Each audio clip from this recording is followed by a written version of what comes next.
ride the little train that is rolling down the tracks to the junction. Forget about your cares, it is time to relax at the junction. Lots of curves, you bet, and even more when you get to the junction. Petticoat Junction. There's a little hotel called the Shady Rest at the junction. Petticoat Junction. It is run by Kate. Come and be her guest at the junction. Petticoat Junction. And that's Uncle Joe. He's a moving kind of slow at the junction. Petticoat Junction.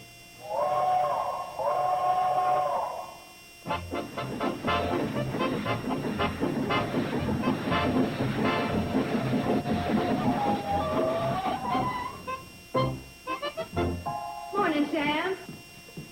Oh, morning, Kate. Well, got my list all made out. Hold it just a second, Kate. I got a surprise for you. Turn around and close your eyes. Oh, Sam, I don't have any time to play Now, games. do like I say, Kate. Just turn around and close your eyes.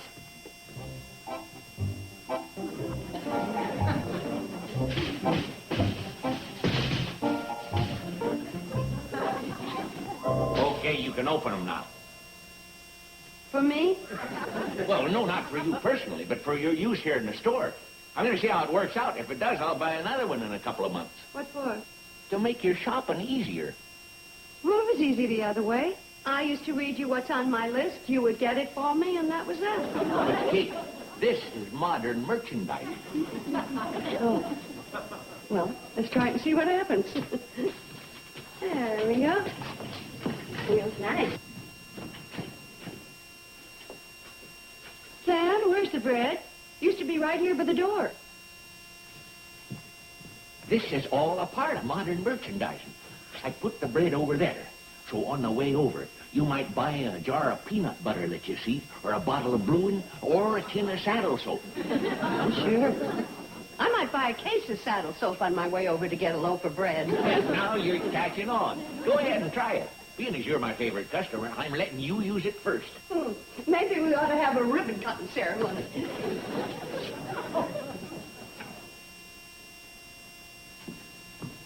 Yeah, it works beautifully, doesn't it? Beautiful. Oh, I just remembered something. A letter came for you this morning. Here we are. You might as well take it now instead of waiting for Floyd.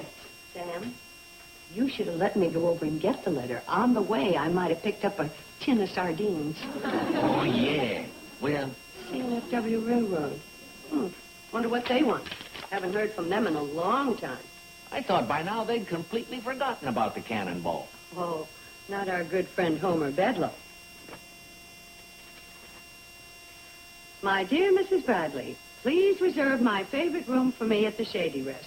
I will be the guest of you good people within the next couple of days. Kindest regards, Homer Bedloe. You good people, kindest regards. He sure spreads it on.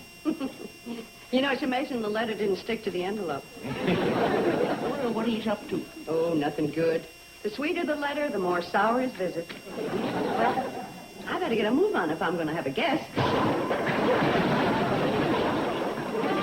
Oh, Sam, I'm so sorry. Well, that's okay, Kate. This was your trial run.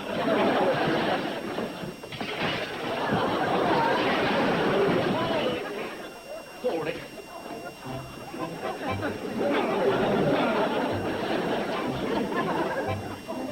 My heart's so powdered.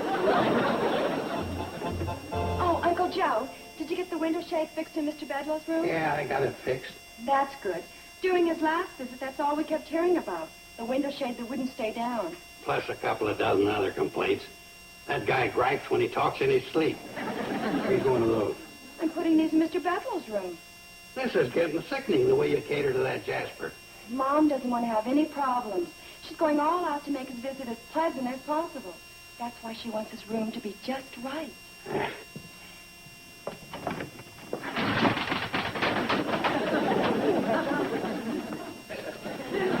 Well, a little sunshine will do that bird a world of good.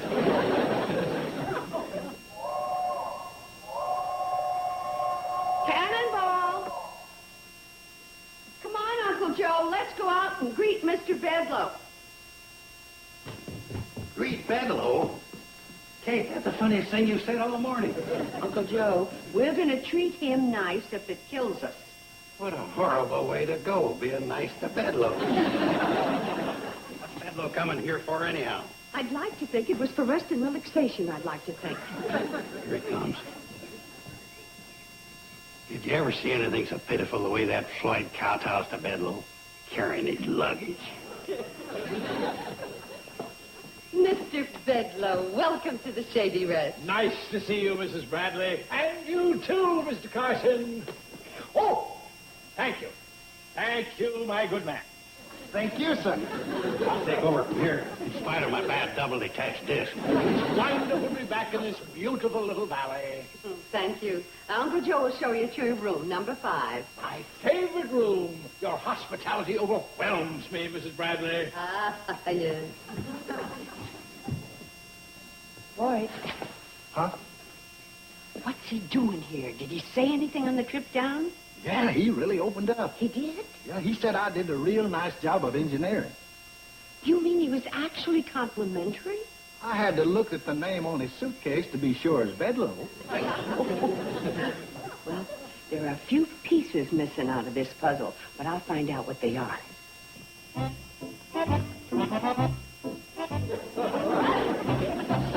Mr. Bedloe, I understand you had a nice trip down on the Cannonball. Perfect, perfect. I was afraid with Floyd running the train alone that you might find fault with the service. Heaven forfend. No, that smooth fellow does an excellent job. As a matter of fact, I'm here to aid and protect him. You're here to aid and protect Floyd? Tomorrow, the Cannonball has a very important assignment. It's transporting a valuable racehorse between Hooterville and Pixley, and I want to be on hand to see that there are no slip-ups. Why would anyone want to transport a valuable racehorse between Hooterville and Pixley? How's that? Why would anyone want to transport a valuable racehorse between Hooterville and Pixley? Well, we in the railroad business do our job. We don't ask questions. But I would... That's the business. But these are happy times. Mrs. Bradley, I understand that your daughter got married recently, and I've brought a wedding present for her. Why, Mr. Bedloe. Well, don't get all choked up. It's for her, not you. Well, let me thank you on her behalf. Yes? Nice suitcase. Beautiful leather. Has your name engraved on it. Homer Bedloe. What'd you expect? Twiggy? Well, yes. No.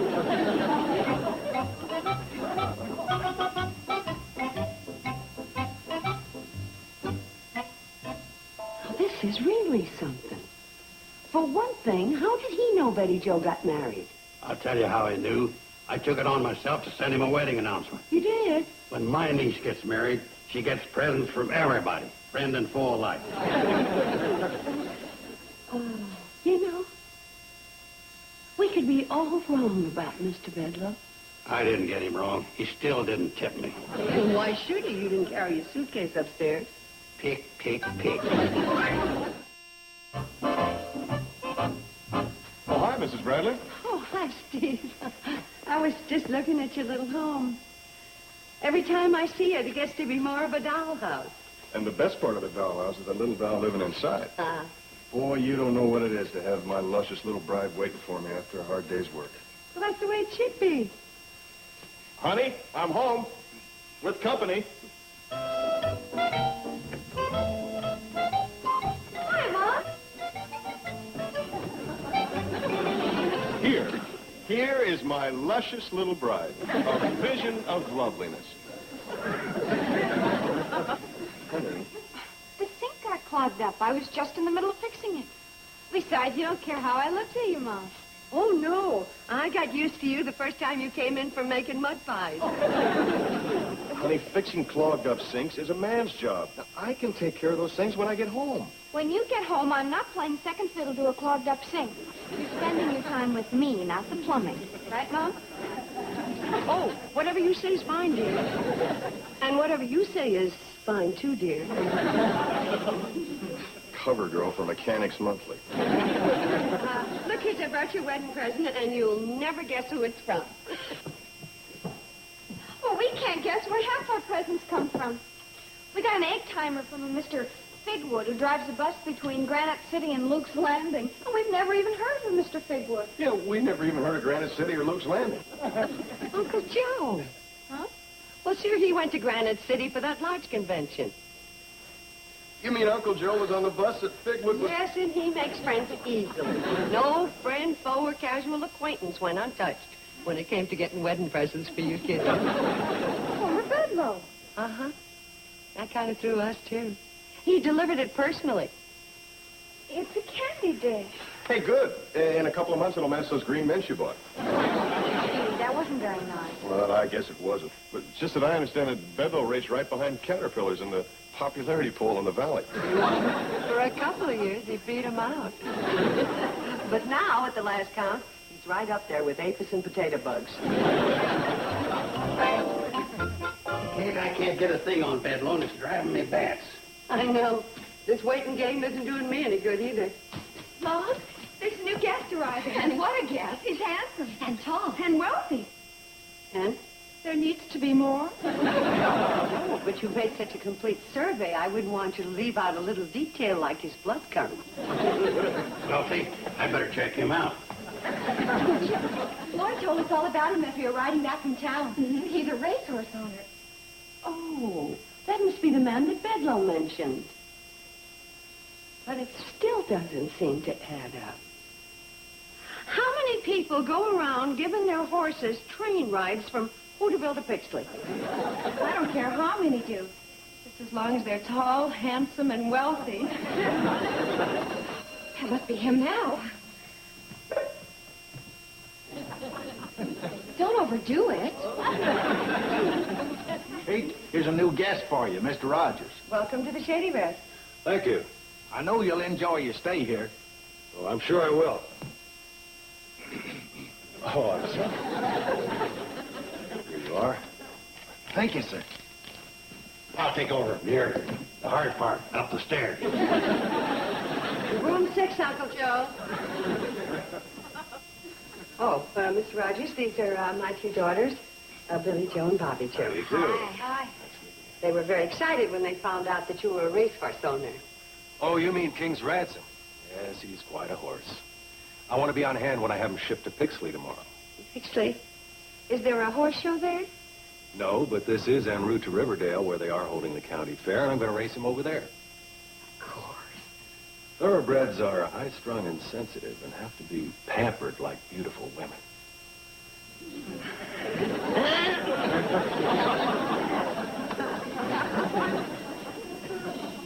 I think you'll be very comfortable, Mr. Rogers. I'm sure I will. Thoroughbreds are high-strung and sensitive and have to be pampered like beautiful women. Yeah. It took all my self-control to keep from rearing up and winning.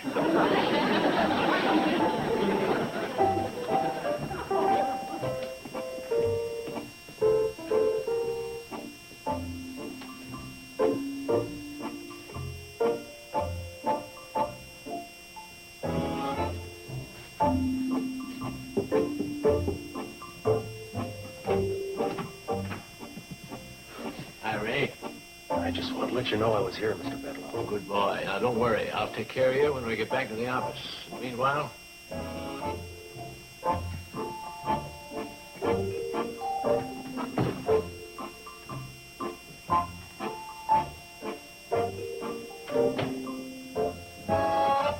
Sam, this Bedloe matter has me worried. He and this Rogers fellow are in cahoots. Rogers? Yeah, he's the one that owns that valuable thoroughbred horse. Did you say valuable thoroughbred horse? Well, that's what he and Mr. Bedloe call it. Kate, that valuable horse just arrived today, and Lem Stacy is keeping it in his stable. What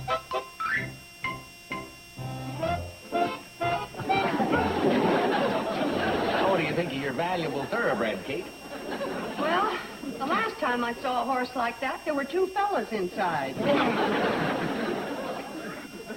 Wonder what Bedloe's trying to pull off. All set, Lloyd.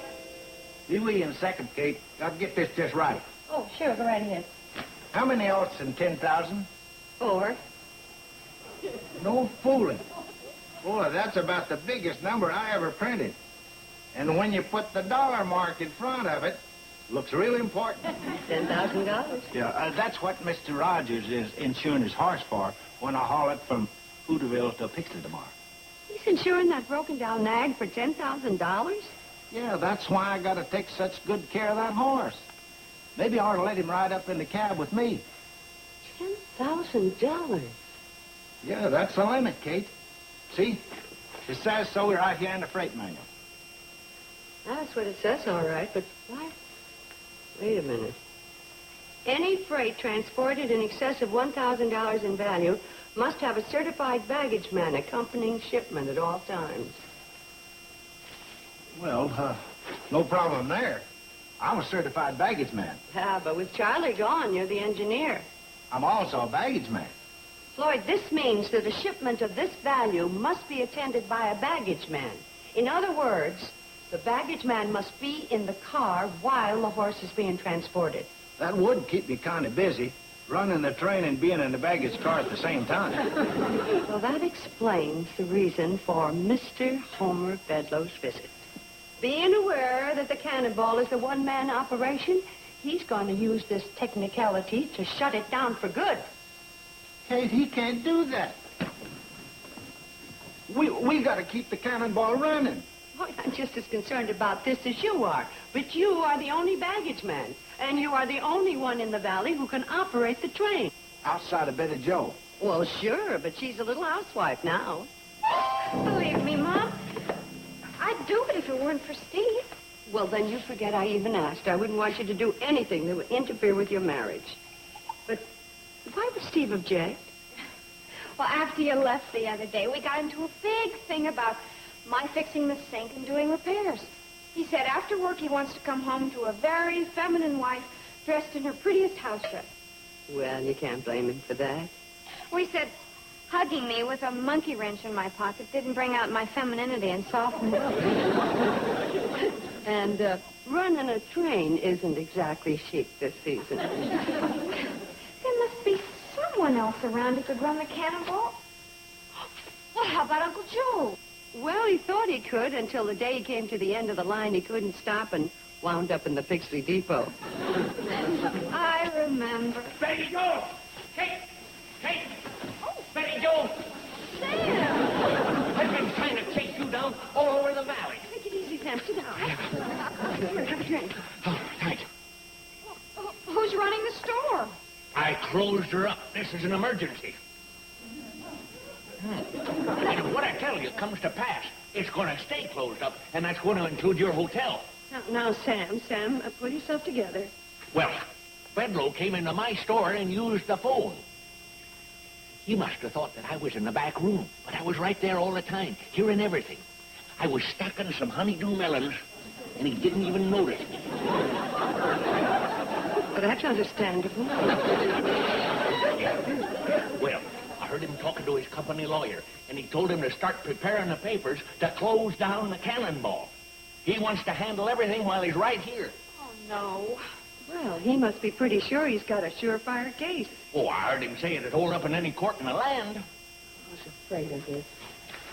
Mom, I'll run the Cannonball tomorrow. Well, now, hold it. What about Steve? Well, I'll try to work it so he won't find out. I understand Floyd is going to pick up the horse in Hooterville at 3 o'clock. Perfect. I can get back in time for dinner. Yeah. And I'll tell you what I'll do. While you're engineering, I'm going to cook Steve a dinner that's going to knock his eye out. Oh, Mom, don't make it too good. I want him to think I did it.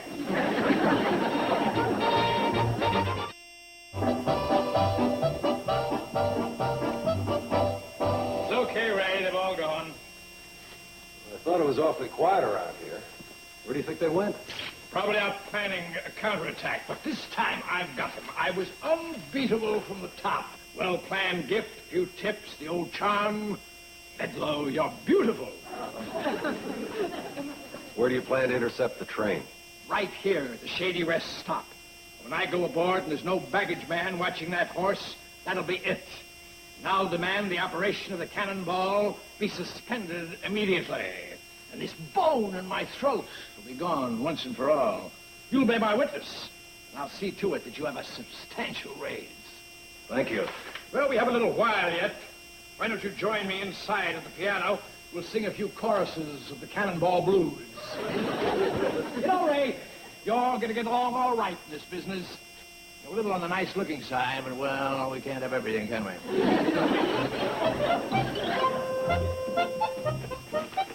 Hi, Mom. I'm just about ready to leave. Well, right on schedule, like a good engineer. Floyd should be loading the old hay burner right about now. Oh, Mom. Thanks for coming by and giving me a hand with dinner. Anything for the cause.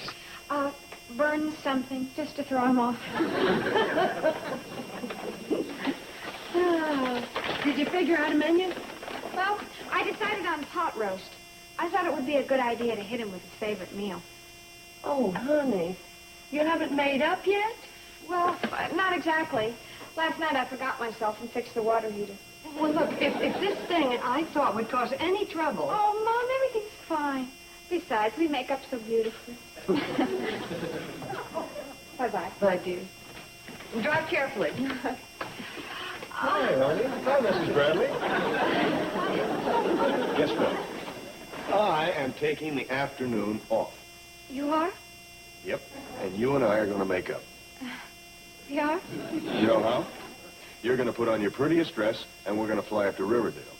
And we're going to have dinner at our favorite restaurant, the one with the little brook running through it. You are? And everybody in the place is going to say, look at that lucky guy with that gorgeous hunk of femininity. Right, Mrs. Bradley? Oh, right. The feminine, that's my Billy Joe. Hey, what's with the hat? Hat? Oh, this. Oh, well, I just got it out because Mom and I were gabbing about bygone days when I used to play shortstop with the Hooterville Hawks. Right, Mom? Right. You know, woman talk.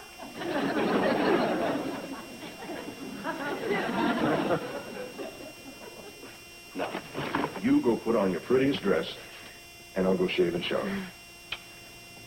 Oh, it's nice to have a wife again instead of a plumber's helper. Mom, what am I going to do? I know what you're going to do. You're not going to run the cannonball. I'll think of something if I have to run it myself. Homer Bedloe's messed up a lot of things, but he's not going to mess up my daughter's marriage. So, at this point, we're faced with a cannonball without an engineer. Well, I guess it's my duty to step forth and save the day. I'll run the cannonball. Oh, no, you don't. The last time you engineered the cannonball, remember what happened? When you came to the end of the line at Bixley? Nag. I only missed it by 10 feet. Don't look at me. I have trouble operating the coffee grinder at my store. Well, it finally looks like Bedloe did it to us. Uncle Joe, do you really want to help out? Kate, I'd do anything to save the cannonball. Remember, boys, I have you as witnesses. Now.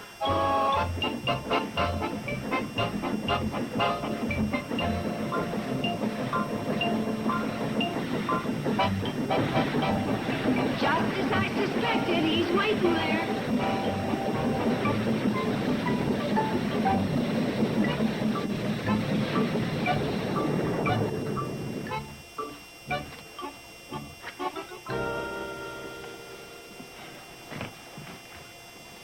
Greetings, Mrs. Bradley, Mr. Smoot.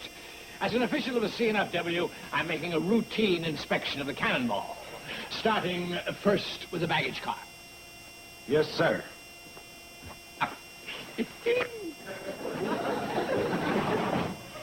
Just as I suspected. No baggage man in attendance. In attendance of what? That valuable animal you're transporting. What valuable animal? A racehorse. Okay, everybody out of my way. Oh, is that what you had in mind?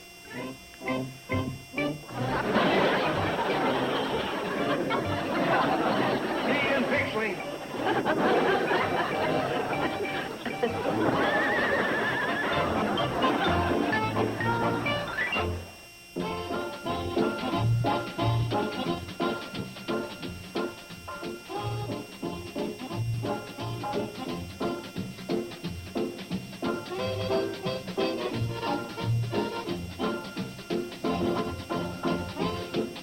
This Saturday on TV Land. is your rare chance to see big Hollywood legends explore the medium of television.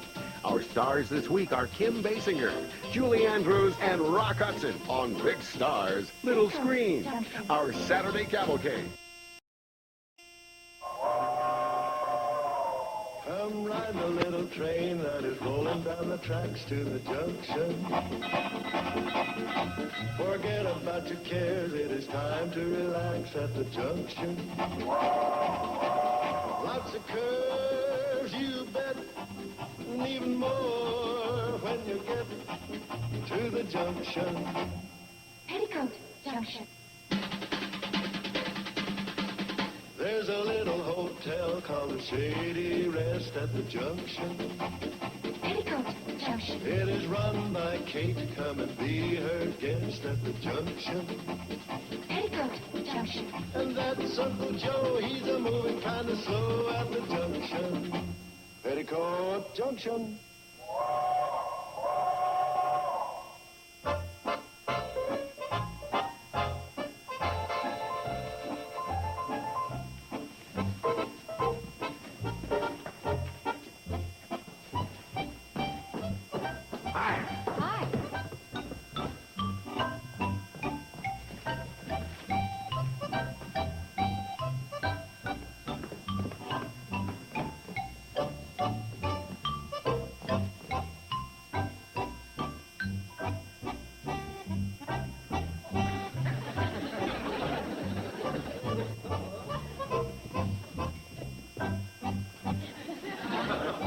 What's new? I am steaming. About what, Mom? What happened? Wealthy. No, you tell him. I'm much too mad to talk. Well, we were just... No, I'll tell him. This is what happened. A traffic ticket? You don't even have a car. For jaywalking. No kidding. What were you doing? Jaywalking. I was not. All I did was cross the street from Peabody's ice cream parlor to Trindle's dry goods. Well, everybody does that. Yeah, we always go that way. Mom did it against the light. I did not. I mean, that's what the officer put down on the ticket. Hey, wait a minute. Which one was it? The young one. You know, the one with the nice smile and the cute little tuck on his chin? The mean, nasty-looking one. Wait a minute. What light?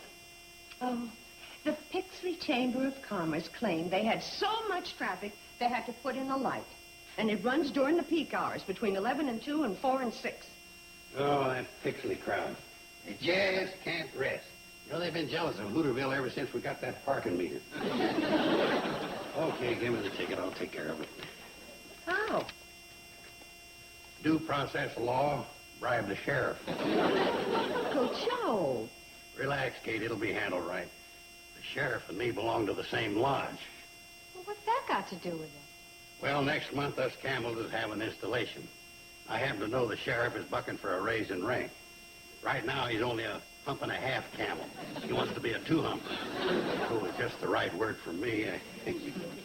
Forget it. Kate.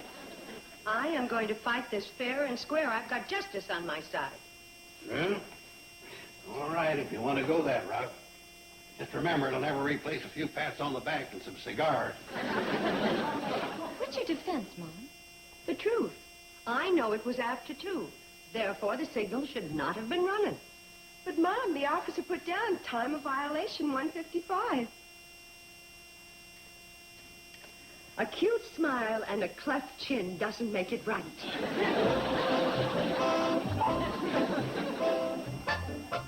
Sam? Oh, Sam? Hey, just the one I wanted to see. Hey, wait till you get a load of today's Hooterville World Guardian. Paul? Yeah, here. Sit down. Sit down. Now, I'm going to be right back. Oh, here. Have an apple. No charge. This is one of the most exciting things that's happened to me since I've been in the publishing business. Here. What do you think of this? What's that all about? Well, it's about your jaywalking ticket, that bum rap they gave you in Pixley.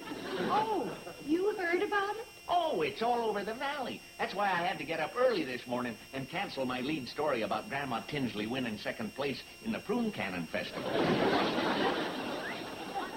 That must really be big. Yeah. Here, let me read it to you. To the average citizen, a traffic ticket is a minor irritation. But to Kate Bradley, when she knows she's in the right, it's a personal challenge. It's the U.S. Constitution, the Declaration of Independence, the Bill of Rights. It's 54-40 or fight. Tippecanoe and Tyler, too. You left out, I regret that I have but one life to give for my country. Oh, yeah.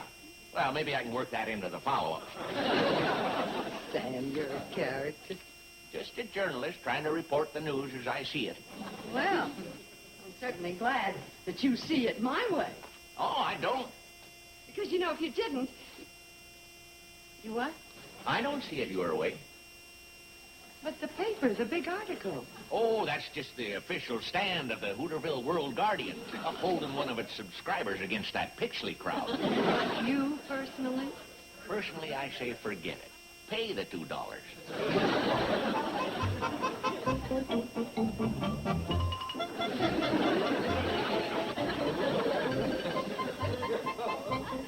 Hi, Floyd.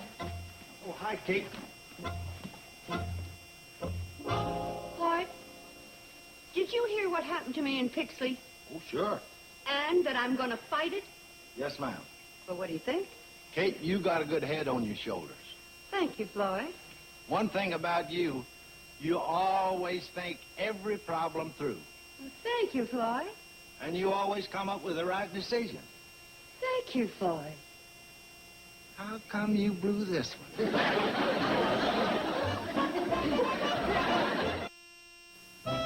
Hi, hon. Hi. That's the best part of working. Leaving in the morning and coming home at night. Hey, what's all this? Oh, isn't it exciting? Well, your mom's serious about it, is she? Well, of course she is. Why shouldn't she be? Well, all this about a ticket for jaywalking. Well, why doesn't she just pay the fine? Because she's got principles. Well, yeah, but if she broke the law. What makes you think she broke the law? Well, the fact that the cop gave her a ticket is sort of a hint. Oh, so you just naturally assume that he's right and my mother's wrong.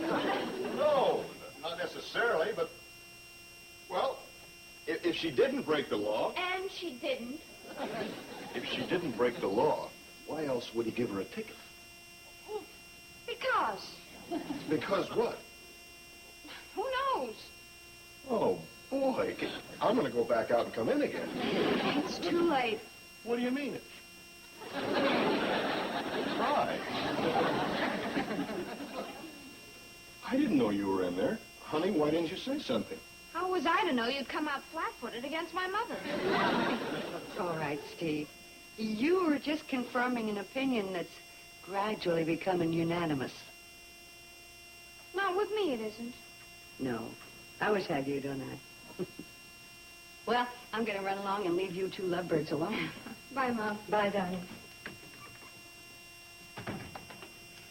Boy, that's the last time I give you a kiss till I find out where you stand.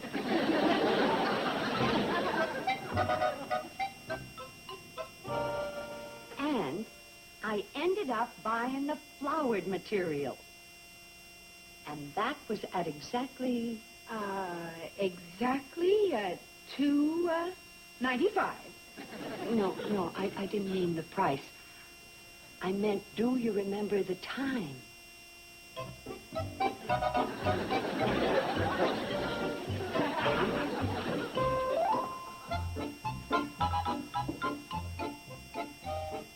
Young man.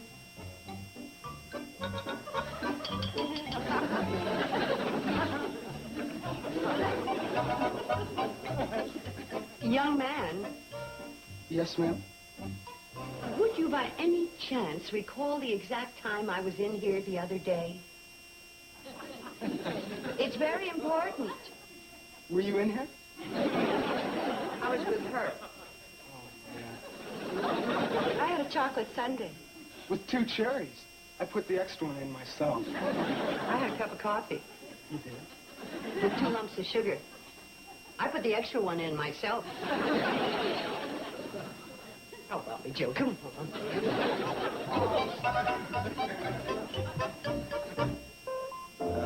Yes, here it is. Your operator was Claudette. That's right. And she'll remember me, because I was very pleased with her. Yes, I know. And now we can't find her. You can't find her? You praised her so much, she demanded more money. We couldn't pay it, so she quit.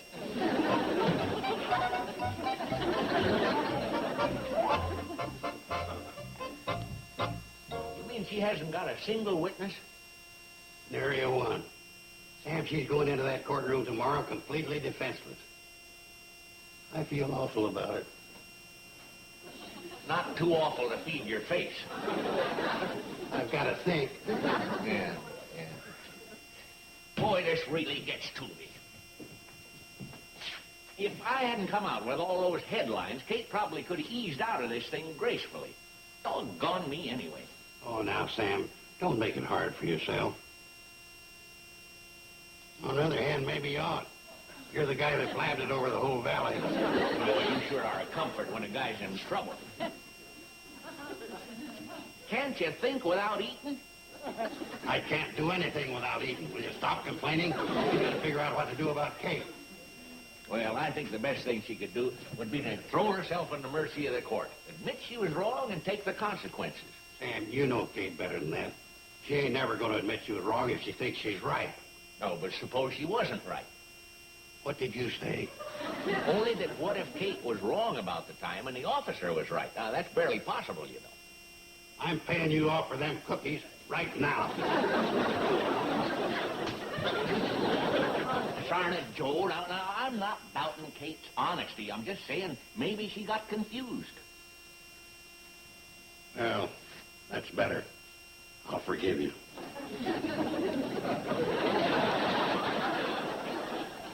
Kate said that signal was working after 2 o'clock. That signal was working after 2 o'clock. But she hasn't got a witness. I know. Hey, wait a minute. If that signal was in operation after 2 o'clock one day, it ought to be the next. And if I can prove it, I can save the day for Kate. And that's just what I'm going to do. So long, Perry. Oh, boy, with him on her side, I hope she don't get the chair.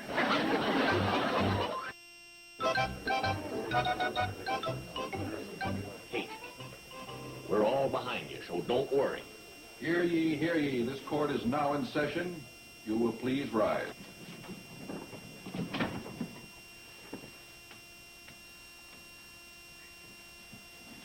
You may be seated. The People versus Kate Bradley. Here, Your Honor.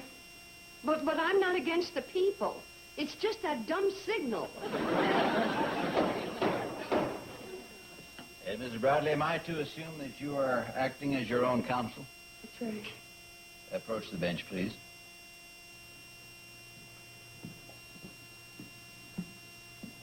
You are charged with violation of Section 10, Paragraph B of the Pixley Municipal Code.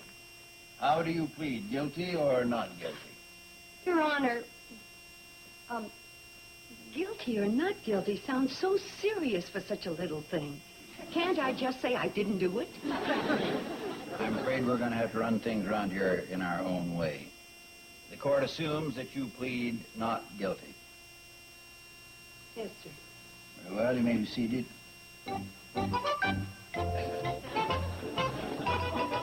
Does the prosecution wish to make an opening statement?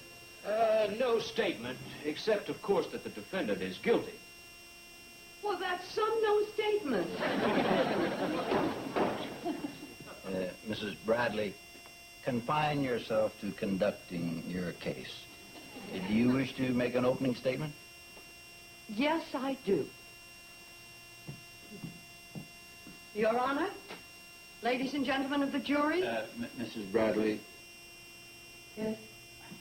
this is a trial by court. There is no jury. Then who decides whether I'm guilty or not guilty? I do. I believe you were about to make an opening statement? I only want to say that I can prove without a shadow of a doubt my complete innocence of this alleged violation. And I am confident that the court will be kind, just, humane, considerate, impartial, honest. Mrs. Bradley, you may be confident that this court will base its decision strictly on the evidence. Of course. May be seated. Prosecution may call the first witness. Deputy John Edward.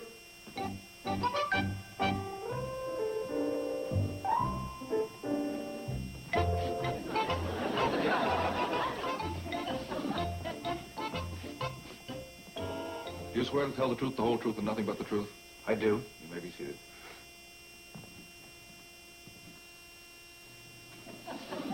Deputy Edwards, you observed the defendant in the act of making an illegal crossing at the time and date in question. Is that correct? It is.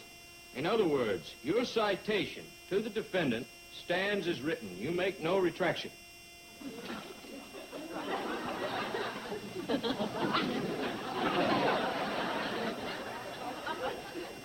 Well? None, sir. That is all. Your witness. Deputy Edwards, how many people would you estimate crossed at that signal in, say, a 5-minute period at the time of my alleged violation? A dozen or so. Uh-huh. And how come with all those people you picked me to give a ticket? Me, and me alone. Because you were the only one crossing against the signal. I don't want to talk to this witness anymore. The witness may step down. Things don't look too good for Kate. If you got anything up your sleeve besides a freckles, now's the time to trot it out. Relax. I'll turn this court upside down when my surprise witness shows up with the evidence. Mrs. Bradley, you may call your witnesses now. Oh, I don't have any, Your Honor. You don't have... Do you mean to tell me that you're contesting this case and you don't have any witnesses? No. Oh, but I have a document stating my movements on the day in question, and it's legally signed, too. By whom? Me. I object. I was there. I'll find it in just a minute. Mrs. Bradley, I'm afraid that any such document signed only by you wouldn't carry very much weight. Oh, but you can at least look at it. I went to a lot of trouble to put everything down. Everything. I'll find it. Oh, do you mind?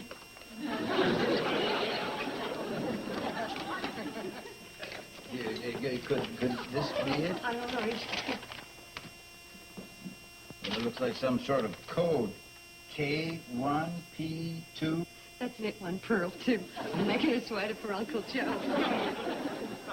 It's supposed to be a surprise. Here it is. Now, look. It shows where I went to the ice cream parlor and the dry goods store and the beauty shop. And you see, I even made a note that I met your wife in the beauty shop, and it was exactly 1:45. But, Mrs. Bradley, this just doesn't prove a thing. I'm afraid that if you don't have any more evidence, that I will have to rule... Hold it. Hold it. Your Honor, I've got a surprise witness coming in. Who are you? I'm a relative of the criminal here. Thanks a lot. Well, where is this surprise witness? I don't know. I'm surprised he hasn't shown up yet. I'm sorry, but I'm afraid I'll have to... Hey, Joe, here I am. Joe! Joe! I got it! What's this all about? Relax and prepare to go free.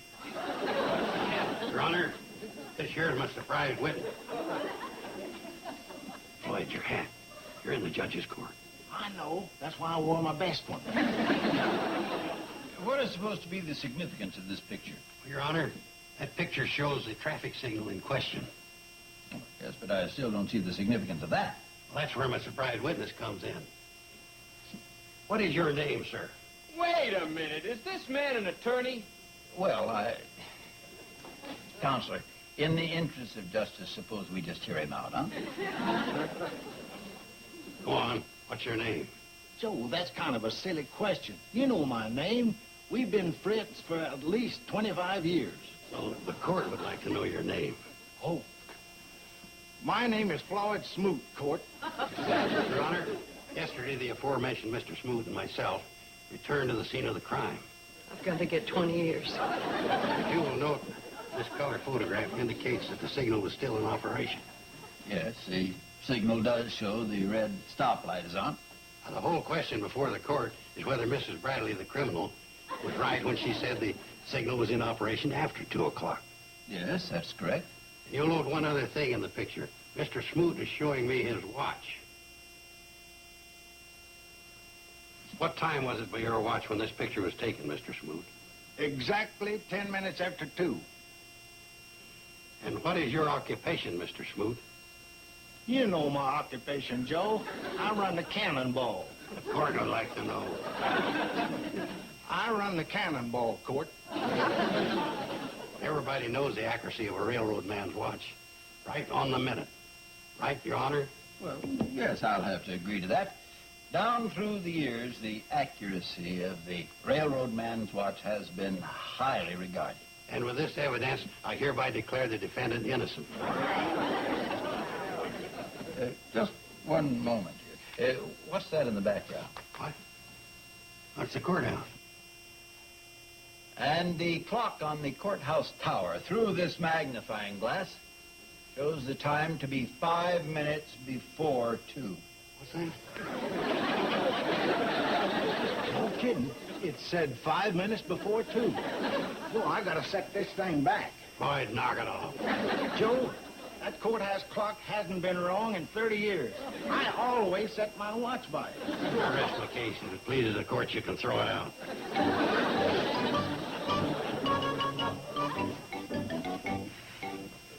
Just a minute. I now see that you two are in the middle of the street. Why was that? Well, Your Honor, when I had this fella take our picture, I wanted him to include the signal. Ah, yes. The signal. The signal that shows the stoplight red. That will be a $2 fine each for jaywalking.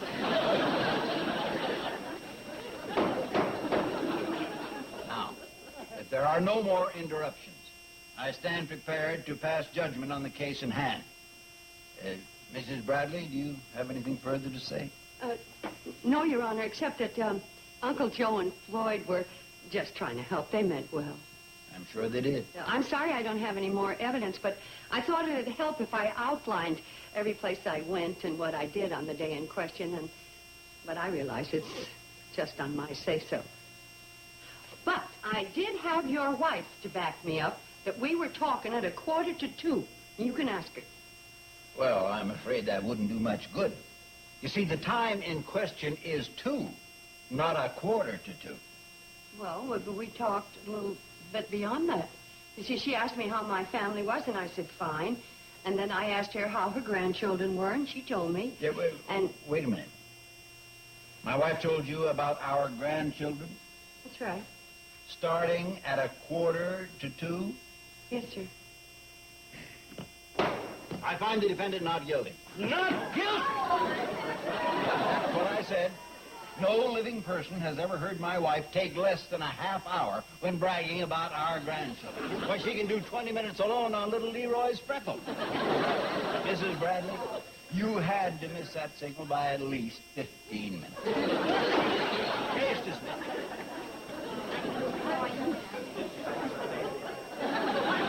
Thank you, Judge.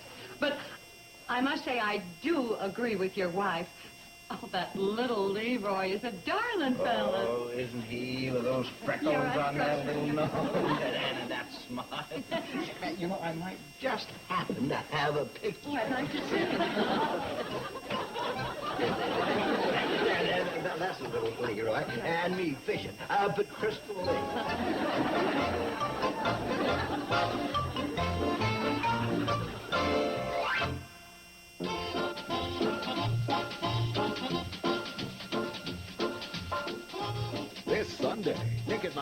TV Land wants you to be an informed voter. Tune in for a 6-hour marathon of politically themed episodes, retromercials, and rare documentaries. Hosted by presidential candidate Pat Paulson. Vote for TV Land this Sunday night starting at 8 Eastern, 5 Pacific. Now stay tuned for Green Acres, next on Nick at Night's TV Land. Petticoat Junction.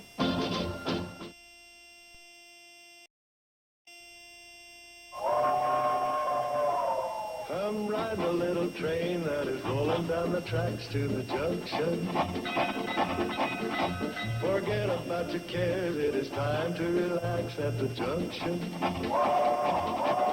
Lots of curves, you bet, and even more when you get to the junction.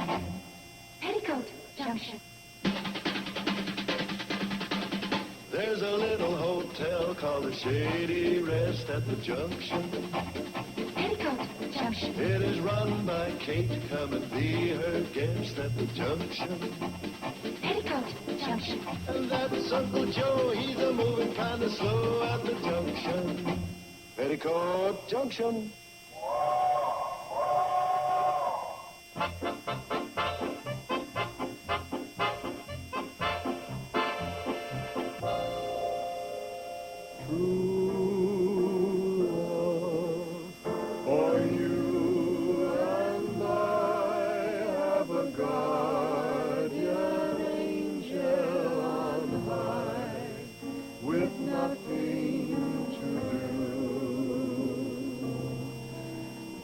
To give to you and to give to me love forever true.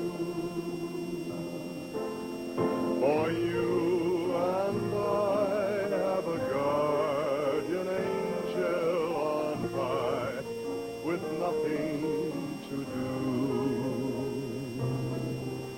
but to give to you and to give to me love forever true. Very nice. Terrific. You two ought to team up and go places. Oh, that's right. You can't get any more teamed up than being married, can you? And besides, I don't want any more of my kids going halfway around the world to be singers. Oh, Mom, Omaha isn't halfway around the world. Anyway, Billy Joe will be all right. Uncle Joe's with her. He's the kid I'm worried about. Hey, Sam, how about a song from you? Oh, no. Come on, sing a song. Betty Joe will play for you. I got some beads to string here. Well, I don't know if I rightly got a voice for stringing beads. Cracking walnuts, maybe. Come on, Mr. Drucker, what'll it be? Well, if you insist, I guess I can sing about anything you folks would like to hear. Juanita, Over There, Moonlight on the Ganges, Coca to Katie. I know them all. They're all good, Sam. Yeah, come on, let's hear it. Great. Looks like I got a critic here. What do you want to hear? Doggy in the window? You would. That's the only one I don't know. There's a cannonball. Must be an emergency. I bet it's Fred Zippel's pig, Arnold. You know, you could be right. I heard that Fred was worried about Arnold's oink. Hey, it's stopping here.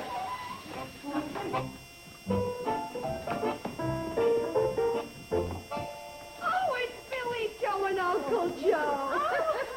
Hi, Mom. Hi, everybody. Oh, honey. Oh, bye, Joe. Oh, well, come on. Let's go in the house. We didn't expect you How's till tomorrow. Omaha? Were you smashed? Did you knock him dead? Take it easy, everybody. I'll answer your questions one by one after we get inside. Sure, let's go. Oh, that's it. Oh, we just had a great time. And it's so good to have you back. Oh, I'm glad to be back. Okay, everybody. Here's the word. The trip was terrific. A sensational success. A personal triumph. Oh, that's wonderful, dear. I made some contacts and came up with some ideas that's going to revolutionize the Shady Rest. What's the matter?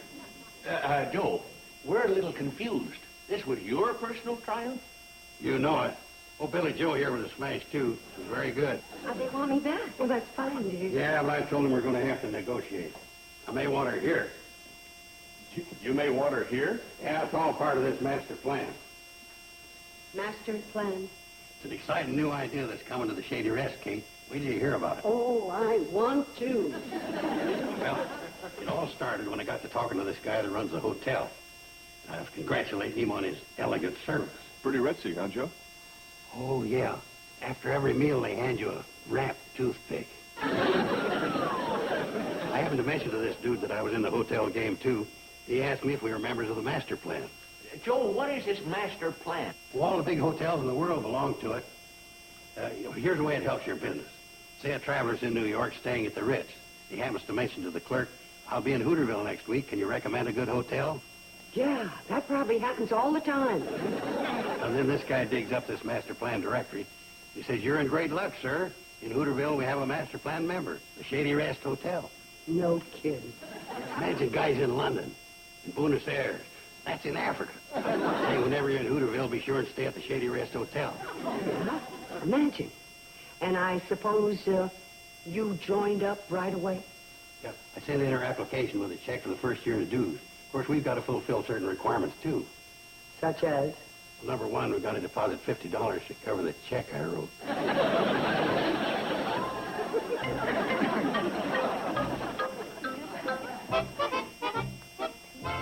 Such a restful place you have here, Mrs. Bradley. Well, thank you, Mrs. Pruitt.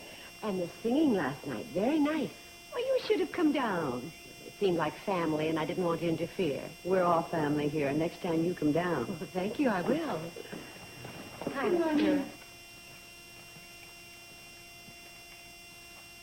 Mom, could I talk to you? Well, sure, dear. Well, you sound kind of serious. Well, I am. And I hope you won't think I'm butting in, but it's a family matter. Well, you remember in good standing, you're allowed to be heard. It's about Uncle Joe. Uncle Joe, what about him? Well, I know he comes up with some funny ideas. Well, like last night with the master plan for the hotel. Honey, that was nothing in comparison to some of the ideas he's had. Don't you remember when he wanted to dig a pond here, fill it with crawdads, and call it Marine Land East? I know that's pretty eccentric, but it's just that, well, when we were in the city, people didn't just tolerate him the way we do here. They accepted him, and, well, he was different. Different how? Well, more of a person somehow. Oh, he still played the big shot and everything, but it's funny because here we'd laugh at him, and there he got away with it. No kidding. Mm-hmm, right from the beginning. Do you know that at my opening show he was paged? Paged? Who knew him? Well, promise not to tell. Uncle Joe paid a shoeshine boy 10 cents to call him and let him know when his shoes were ready. Well, that's Uncle Joe. Big butter and egg man. That's right. But, well, it's just that here we'd laugh at him, and there he got away with it. I see. And as far as watching out for me is concerned, nobody dare try anything with Uncle Joe around. Well, that's good, too, dear, but what was your point? Well, it's just that since we've been back, everything's kind of been like it always was. People sort of laughing at him and not taking him very seriously. But we all love him. He knows that. I know, but it's just that I thought it'd be nice if he knew that we loved and respected him as well. Loved and respected. Yes, we've been sort of lax about that. Thank you, dear. Hi, Kate. Hi. You're probably wondering what I'm doing with this. Well, it's like this. I'm on this new diet that doesn't allow desserts with dinner. So I changed it to a more convenient hour. Uncle Joe, you know that master plan that you were talking about? Forget about it, Kate. I probably went overboard anyway. I know how you feel about those things. I think it might be a good idea. You see, in the city, I kind of got to play in the big shot. You think it's a good idea? Who knows? Might be big. And if you don't think big, how are you ever going to get big? Well, what do you know? I guess a little of me rubbed off on you. I'll show you what we're going to do. We'll rip out this wall and put in a waterfall. That'll lead to the subterranean gardens. Then on this wall... Hold it. Well, you're not quite ready for it yet, huh? Well, it was just a passing notion. Could be something less spectacular if you want. Yeah, let's try. All the big hotels that belong to this organization, they don't have just one dining room. They'll have a rainbow room. And over here will be the Kon-Tiki room. That's a South Sea motif. And oh, say, you think we could train Bobby Joe to walk around with a bowl of fruit on her head? Uncle Joe, why don't we wait until we get some indication that we're going to be accepted by this outfit? You know, before we lose our heads. Providing, of course, that you think that's the thing to do. Yeah. Well, we can keep it in the planning stage.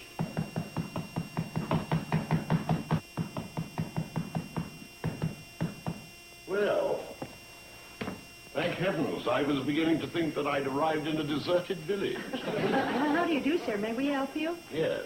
Are you the proprietor of this, alleged hostelry? Oh, yes, I am. But this is Mr. Joe Carson, general manager. Oh, yeah. Thanks, Kate. Glad to meet you, mister. I never risk contamination. This tribal custom of continually clasping one another's hands only accelerates the probability of disease and pestilence. What did he say? I don't know, but he said it good. My name is Gaylord Martindale. You've heard of me, no doubt? Oh, yes, of course.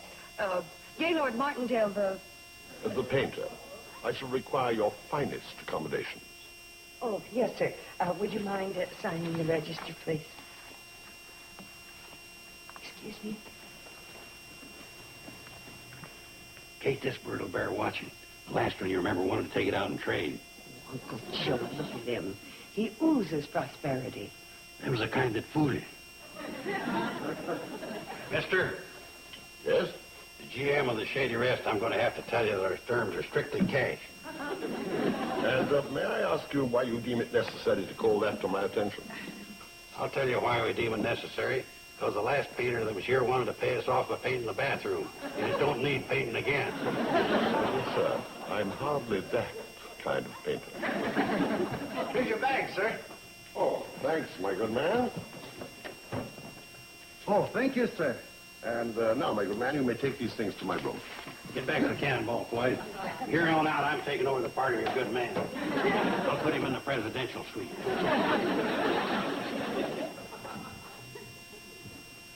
Floyd, do you know anything about this fella? Excepting he's been my good man and me all the way from Pixley. Pays off, too. I've been averaging $1 a good man. Kate. Kate. What the world are you dressed up like that for? Playing my part. I just figured out who this Gaylord Martindale is. Well, he told us he's a painter. That's just to put us off. What he really is the man from Master Plan. The what? Don't you see, Kate? He's here to check us out. Before you can get into this Master Plan organization, you got to be a first-class operation. He's here to see if we are. Put us to the test. Kate, why don't you put on your Sunday dress? Show him we got a little class around here. Uncle Joe, you're letting your imagination run away with you. No, it ain't. You just wait. You'll be making all kinds of demands just to see if we'll crack. That's the way they do it. I can't believe that. Service? Service? Yes, sir. Yes, sir. Coming, sir. You right up. Yes, sir. Yes, sir. Coming right up, sir. Coming right up. My room is too bright. Oh, sorry, sir. Would you like me to pull down the shade? No. Turn the hotel around. I'll fix the shade for you, sir.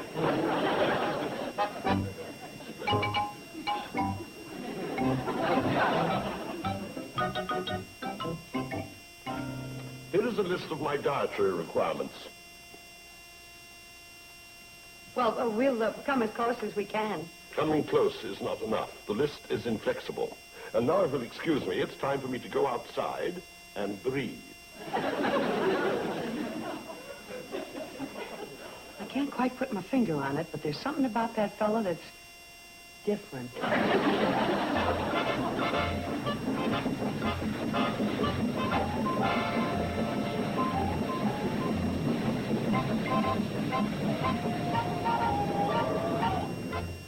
What do you want to talk to us about, Uncle Joe? Yeah, how come you sent for me? Well, it's a big emergency. I want you to help me with this master plan guy. Can anyone apprise me as to when dinner is served in this establishment? Dinner? Oh, we usually eat around about 6:30. We? Yeah, we got a custom at the Shady Rest here. The guests eat with a family. Yeah. What's wrong? Mass rumination repels me. I shall dine alone. Oh, well, if it does that to you, we'll serve you up in your room. No, you won't.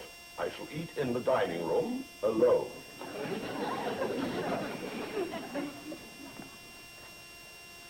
Of all the nerve, he won't eat dinner with our family. Now, Bobby Joe, it's part of the test. What test? To see how long you can hold off from punching him in the nose?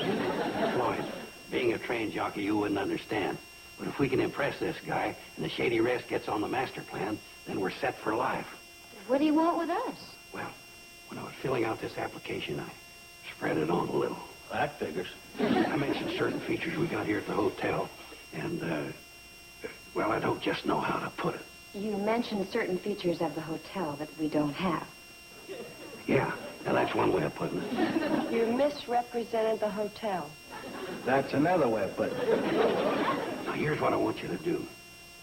But, Kate, I'm only trying to do what's right for the hotel. Uncle Joe, how could you put us in a spot like this? Everybody eating in the kitchen but him. He's not our only guest, you know.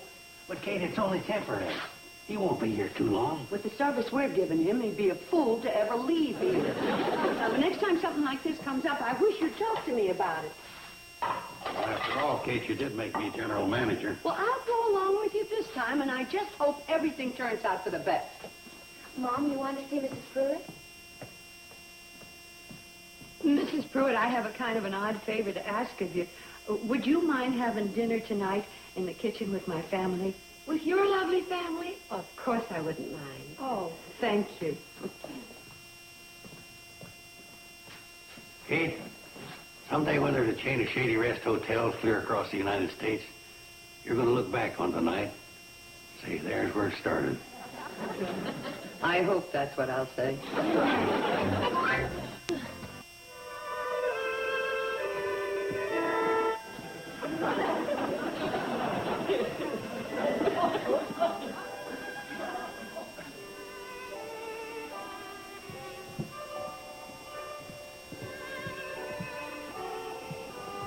Table for one, sir? No, I would like it for an entire regiment. Of course I want it for one. Thank you.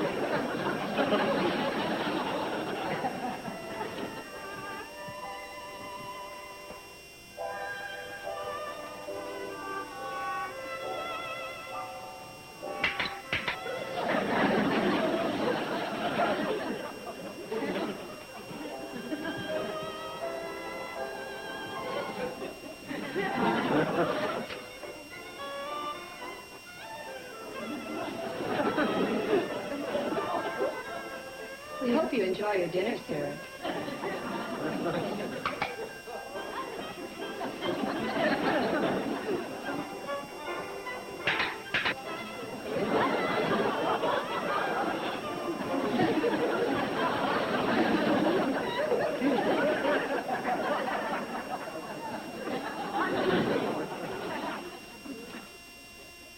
Hooterville 61. I never heard of it. Was it a good year?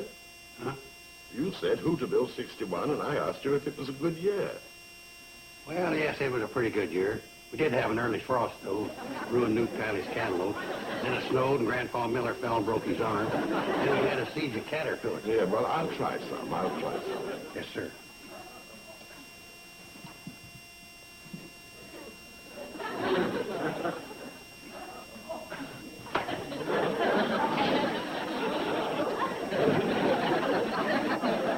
Did you settle for a bottle of grape soda?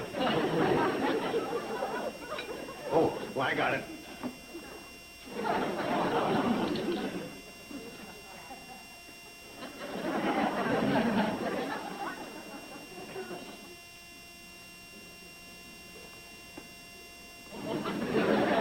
Well, if that was a good year, you must exist in an era of catastrophe.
thing. Don't panic. Don't panic. Stand there, fire all over the place. Anything can happen. What is this? A hotel or a lunatic?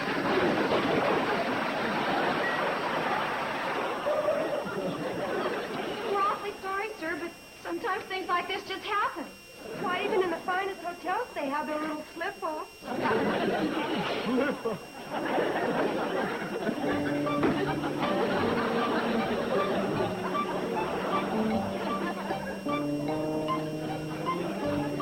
There goes our A+.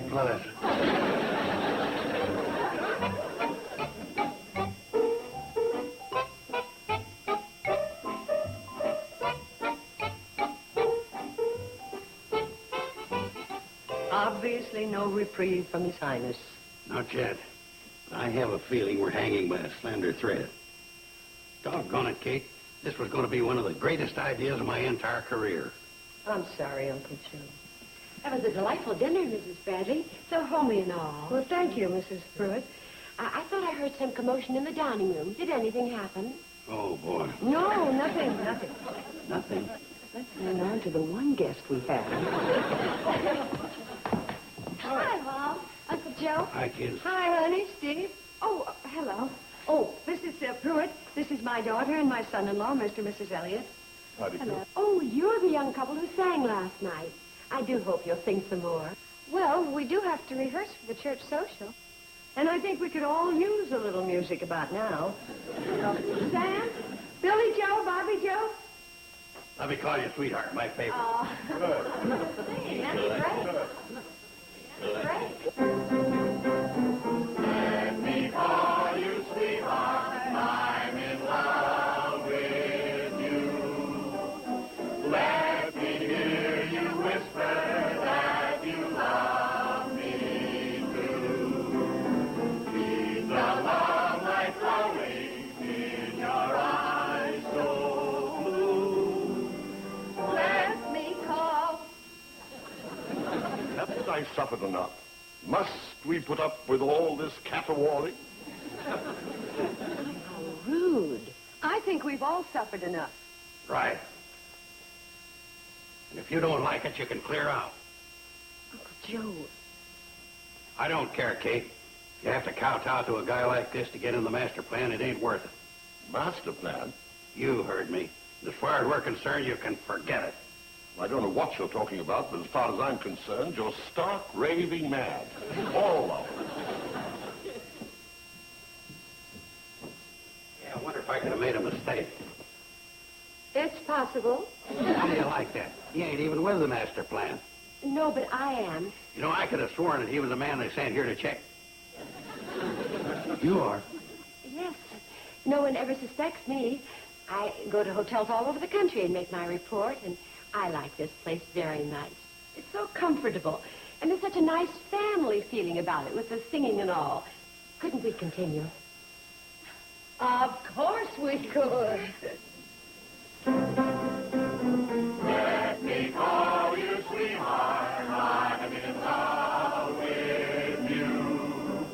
Let me hear you whisper that you love me too. Keep. I should never have left Haight Ashbury.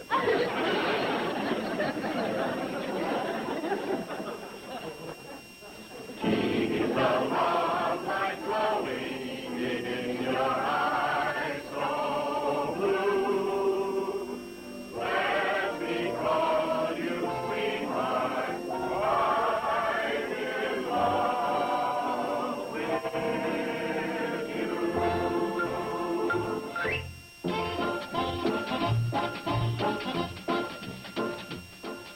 Up next on TV Land, it's Green Acres, followed by Hogan's Heroes.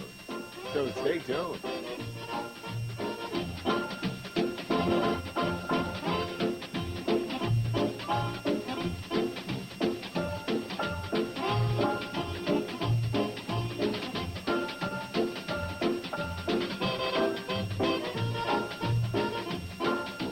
Petticoat Junction. I'm riding a little train that is rolling down the track. tracks to the junction. Forget about your cares, it is time to relax at the junction. Lots of curves, you bet, and even more when you get to the junction. Petticoat Junction. There's a little hotel called the Shady Rest at the junction. Petticoat Junction. It is run by Kate. Come and be her guest at the junction. Petticoat Junction. And that's Uncle Joe. He's a moving kind of slow at the junction. Petticoat Junction.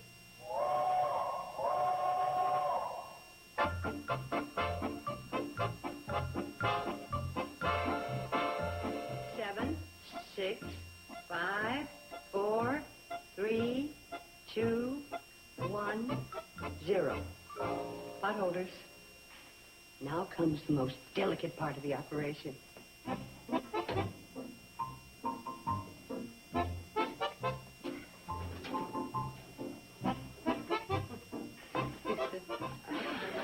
my patient died. Well, honey, don't feel badly. A souffle is advanced cooking. And I just flunked the course. Well, back to the can opener and frozen dinners. Honey, why don't you take my souffle home and serve it to Steve? He won't know the difference. Oh, I couldn't do that. Steve and I never lie to each other. Well, of course not. But what if you didn't say anything? That would still be keeping something from him. And we've made a pact. Everything is open and above board. Everything. I see. That way we'll never have a quarrel. I see. Oh. What's the matter? Well, that time you hesitated. Oh, I'm sorry. Honey, you and Steve live your lives just the way you want them. And I'm sure nothing will come between you. Oh, I hope not. Because you know what? We've agreed that neither one of us will ever make a decision without consulting the other. And we'll never lie to each other or hold anything back. And we'll never, never have an argument. Or do you think I'm being too starry-eyed? Well, a little bit of Jupiter and Saturn are sneaking through. But that's the way it should be.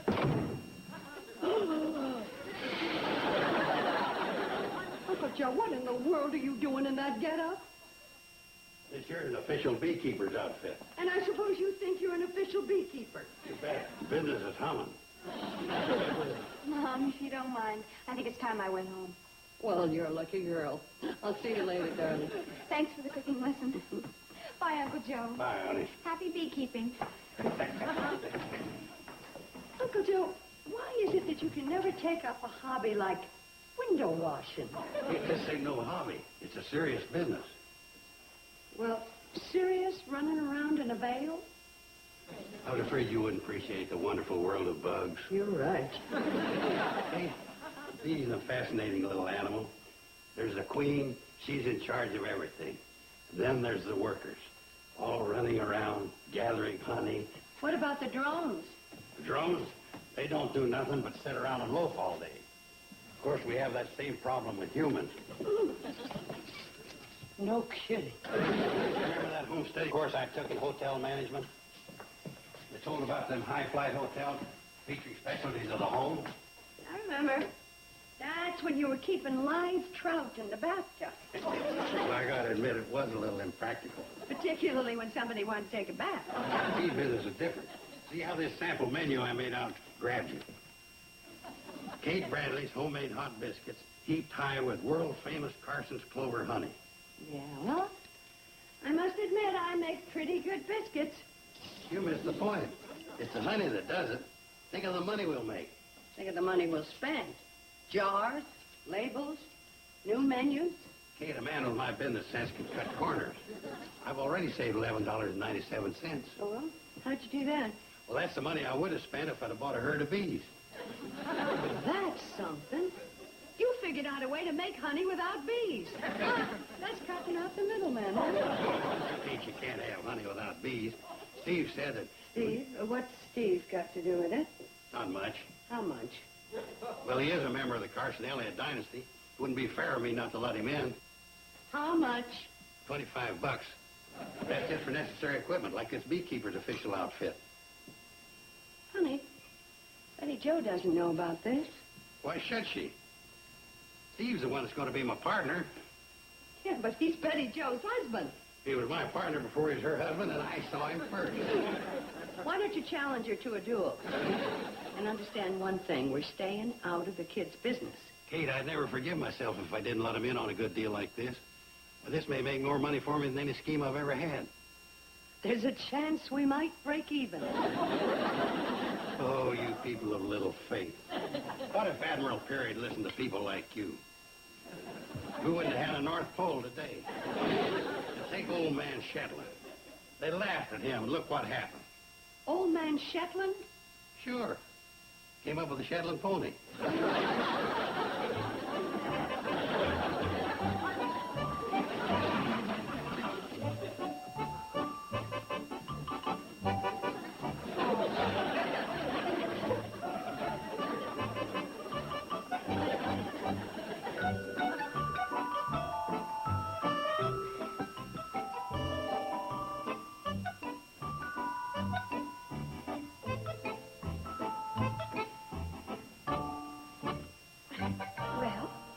Well, what? How was it? Oh, the sandwich. Honey, you've topped your all-time high. I thought yesterday's cheese was great, but today's tuna's even better. Really? Mm-hmm. The, chopped up pickle's your idea?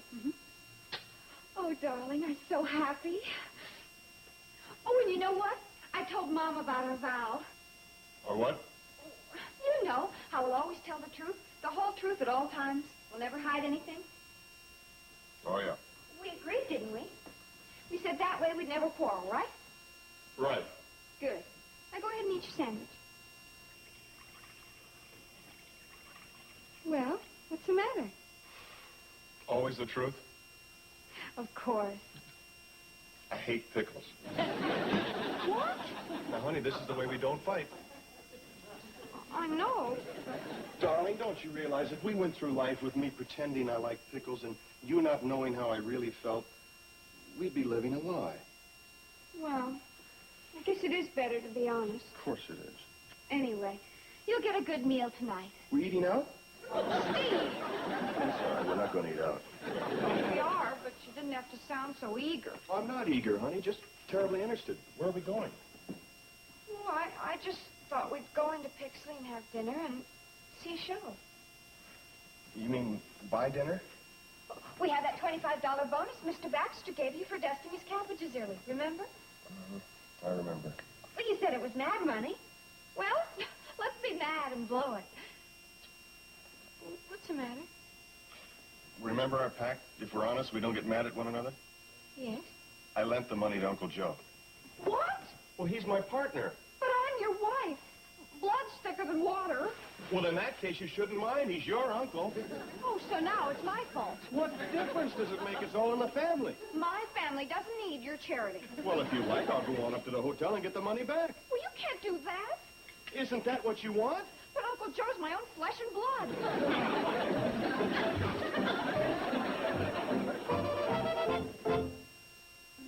Petticoat Junction will return after these messages. Petticoat Junction. Now, there's two ways of catching bee. Number one, you get a bunch of flowers to attract them. Two, you dive in and rout them out.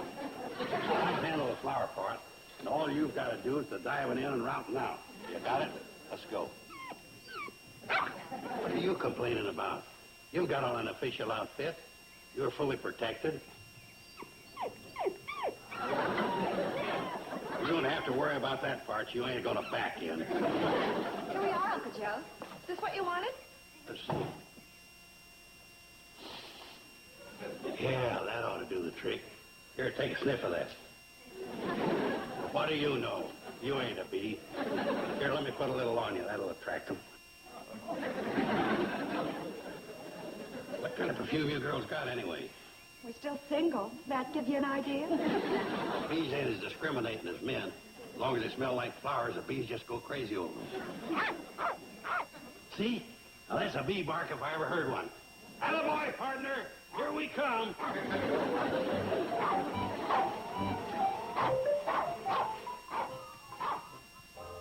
Look, he's treed one. He's treed a bees? Listen. Perfect. Now, here's the plan of attack. The dog will keep barking and circling the tree whilst Bobby Joe goes around this way. Then you, Billy Joe, you'll go that way. Then you'll beat the branches to drive the swarm out. While we're doing this, what are you going to be doing?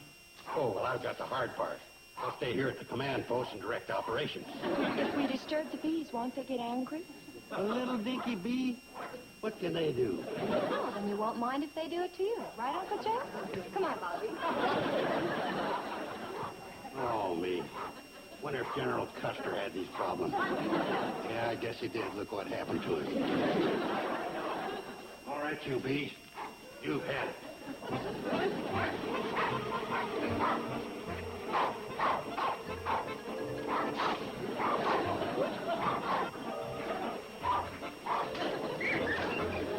All right, watch it. Watch it.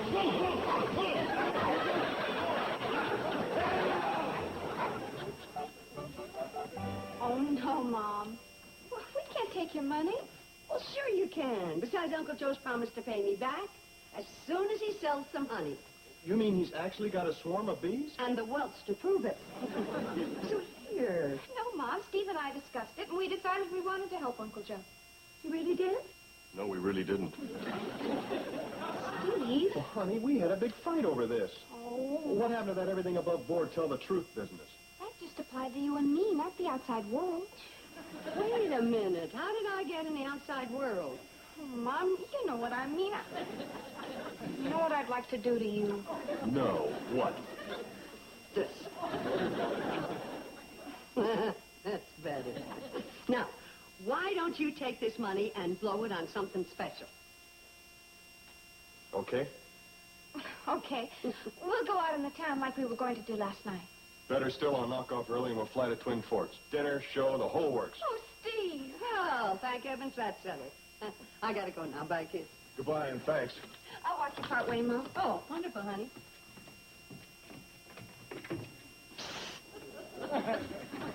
Are we alone? Yeah, but... Boy, do we have trouble. We? We're partners, ain't we? Well, sure. Or maybe you're one of them partners who wants to run out when things go bad. No, Come on, we don't have any time to waste. All right, you bees, get in there and get to work. See what I'm up against? They're lazy. They won't even go on the hive. That's strange. I never thought I'd have a management labor problem with bees. Bees that won't go into their hive. Yeah, see for yourself. Shoot, get in there. If I ever get them in, I'm going to lock them in. Something's wrong somewhere. Yeah, there sure is. You know, I hate to say it, Steve, but Hooterville's got stupid bees. They've got poor taste, too. They're making these inferior-type nests out of paper. Paper nests? Yeah, they've already eaten half the pages out of my beekeeper's manual. Joe, what do these nests look like? Like Japanese lanterns. Hey, you don't suppose I got a hold of a herd of foreign bees? No, but if you got a hold of what I think you have, you're in trouble.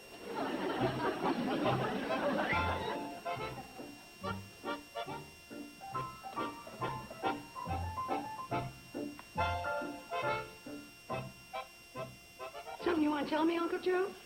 Yes, there's something I wanted to tell you. What? What was that? What I was trying to tell you. What's going on around here?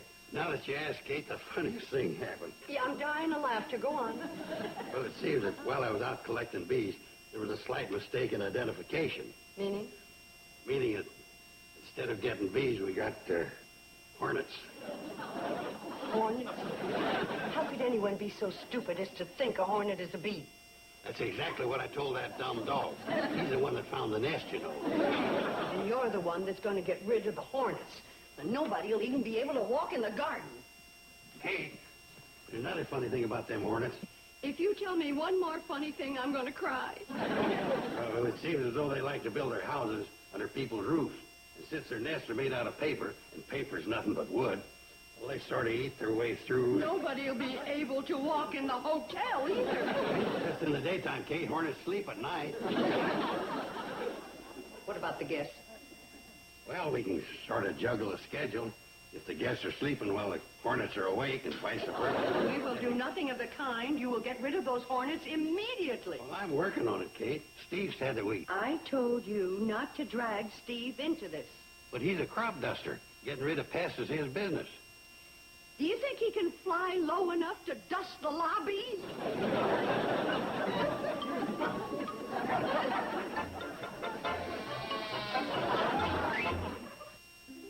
Petticoat Junction will return after these minutes.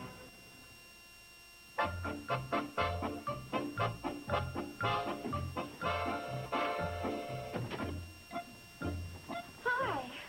I'm all ready to fly to Twin Forks. Hi there.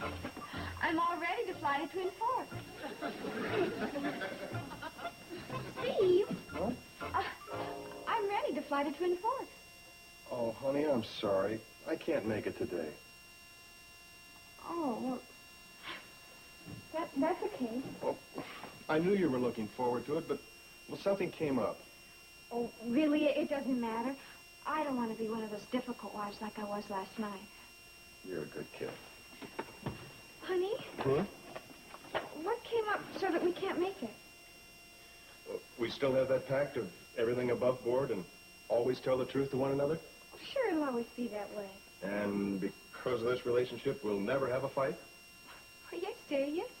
Well, the reason we're not going to dinner and to a show is because of Uncle Joe. Uncle Joe! Now, honey. The same excuse you used last night. Yeah, but the poor guy's really in trouble. Oh, how can he be in so much trouble that we can't go out? The Shady Rest is filled with hornets. Hornets? You mean you gave him our good money to invest in hornets? I didn't give him our good money to invest in hornets. Besides, your mother gave us back the money. No, that's not the point. Why did you go ahead and do all this behind my back? It wasn't behind your back.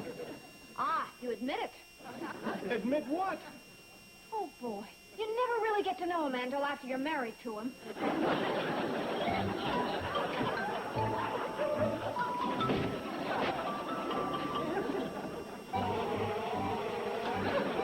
Got another one. Me too. Well, stick with it, Bobby Joe. We've only got 40,000 more to go. Girls, I'll be right back. I'm going over to the Pixie Hotel and make arrangements for our guests and ourselves. You mean we're going to have to move out? Well, somebody's going to have to move, and since it's not the Hornets, it's going to have to be us. Mom! Argue. If you want to stay, you get out your sleeping bag, zip it clear to the top with you in it.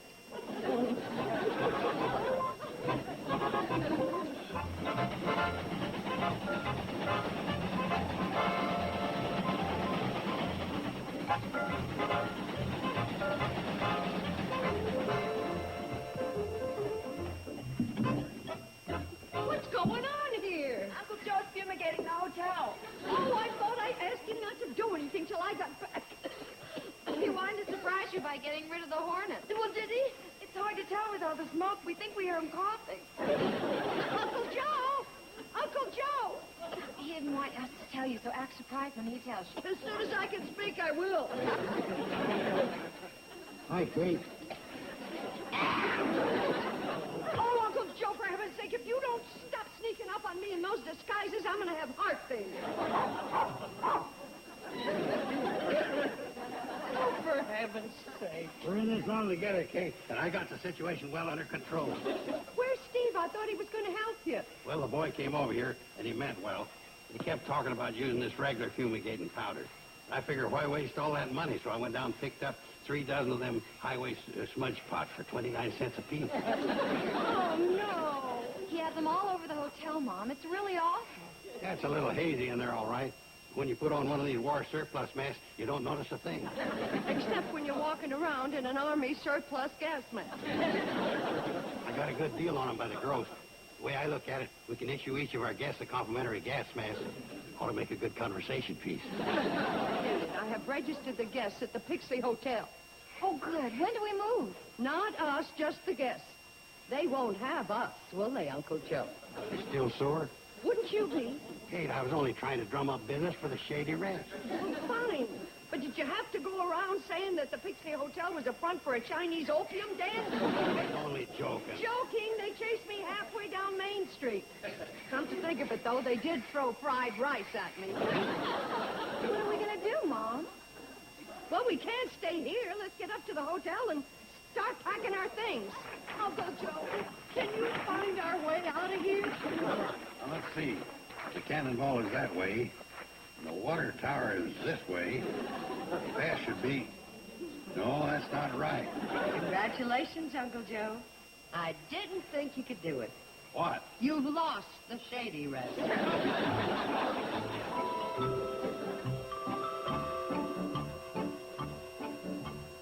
Oh, come on, Betty Joe. At least come out and talk this thing over.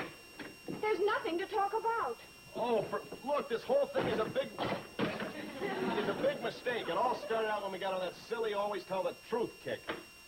Oh, you'd rather have us lie to each other. I don't mean that. Good. It's just that if I'd have told you that I lost the $25 instead of spending it on fumigating powder. You spent it on fumigating powder? I didn't tell you about that, did I? No, you didn't. Well, yeah, you see, when I saw Uncle Joe having all that trouble with the hornets, I figured something should be done, so I went out and I bought fumigating powder. Why didn't you just let Uncle Joe work it out for himself? Oh, he is. He doesn't even need my help. Are you trying to tell me that we're stuck with $25 worth of fumigating powder? I'm not trying to tell you anything. It just slipped out. So you were going to keep it from me. Yes, I was. You see, I don't happen to believe that a marriage is built on blabbing everything out. Steve, after we said we'd always tell each other everything and that way we'd never have a fight? Wrong. One, you were the one that said we'd always tell each other everything. And two, I don't know what you call this, but to me, it doesn't sound exactly like a panel discussion. Well, if that's the way you feel, maybe this was all just a mistake. Maybe I ought to just go home. Promises, promises. You don't think I would? You still want the truth? Yes. No. Oh, wow. Hey, dirty fool, you were already packed.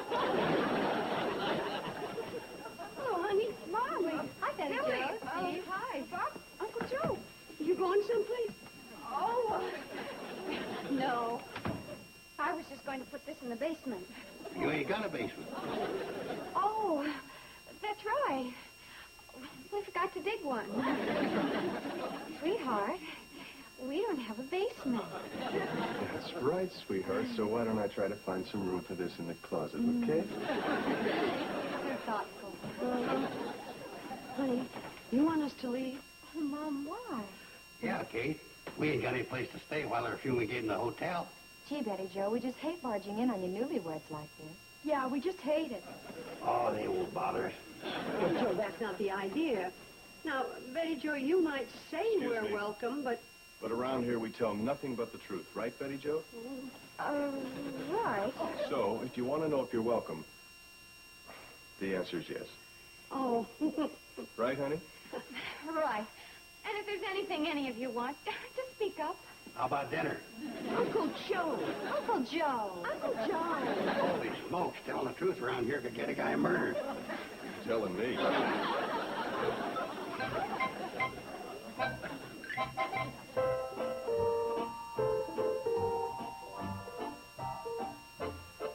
Kids, I want to apologize. The one thing I didn't want to do was invade your privacy, and here we all are. Mom, we're glad you're here because, well, I have a confession to make. When you came in, I was about to leave. And I was about to let her. And we realized that was about the dumbest thing that could have happened. So actually, we're grateful that you did come over. Very grateful. Oh, that's okay, kids. Always glad to help out.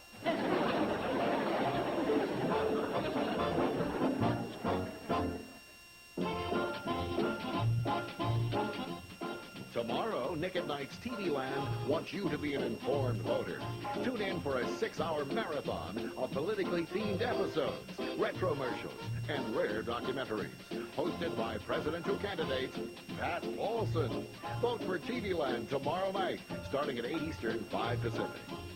Now stay tuned for Green Acres as Hooterville Saturday continues here in TV Land. Petticoat Junction. Ride the little train that is rolling down the tracks to the junction. Forget about your cares, it is time to relax at the junction. Lots of curves, you bet, and even more more when you get to the junction. Petticoat Junction. There's a little hotel called the Shady Rest at the junction. Petticoat Junction. It is run by Kate. Come and be her guest at the junction. Petticoat Junction. And that's Uncle Joe. He's a moving kind of slow at the junction. Petticoat Junction.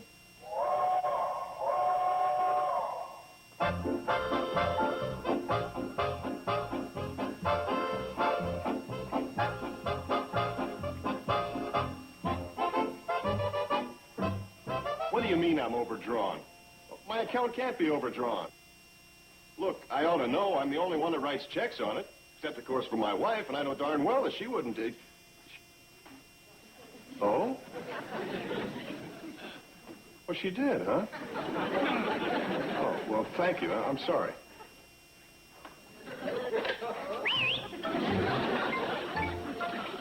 Me?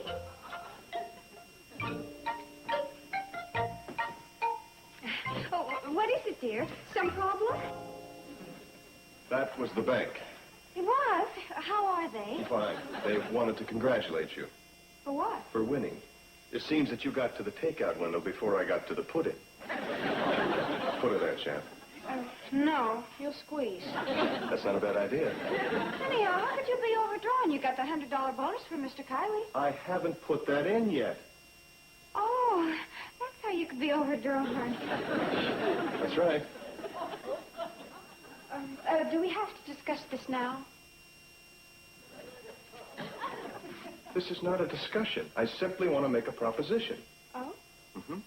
I'd like to make this a fair race. What do you mean? Well, since you're so much better at spending than I am at earning, Steve? I feel that I'm entitled to a handicap. So you don't spend anything for a month, and that'll give me a chance to catch up, okay? Well, Good. Then it'll be out of the starting gate together. wait a minute. What am I promising now? I won't spend anything more, right? Right. As of this minute? As of this minute. Okay, that's all. I just wanted to make sure I knew the ground rules. You know. And now, if you excuse me, I've got to go out and earn some of that stuff to put in the, pudding. Oh, how will it look? Competitor smooching. They'll claim the race was fixed. Bye. See ya. So long, Steve. So long. This is it, Mr. Drucker. And are you sure you got everything you need? Has to be. I've just been cut off. Didn't you hear?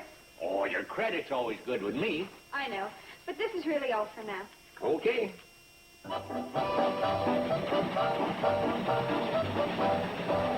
Honey, what did you mean when you said to Steve that you weren't going to spend any more? That's what he wanted. Yeah, but how come you used just those words and just that inflection? Gosh, I'm sure glad he doesn't pick up things like you do. Well, honey, he's only been around you for a little while. I'm a lifetime vet. Come on, what is it? Well, I did buy a little something that I didn't think it would be too wise to mention at that moment. A little something? Well, not real little. It's... Oh, come on. I want you to see it.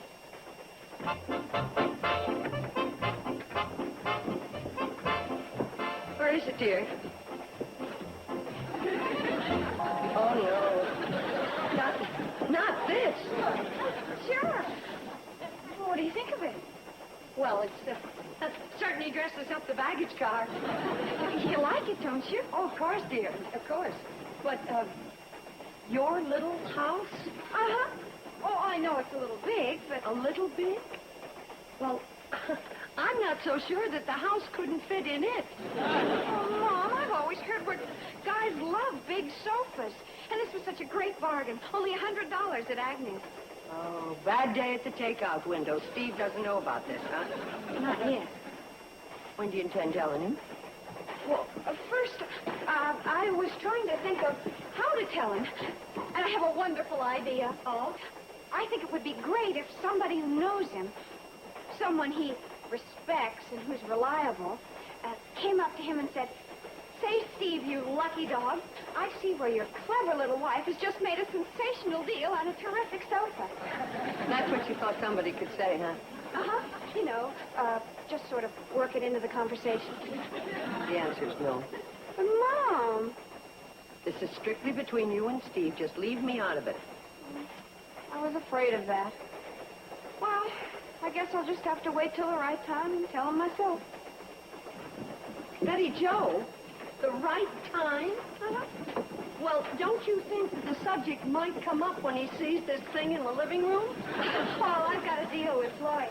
He's going to keep it here in the baggage car till I need it. Maybe tonight will be the right time. Maybe.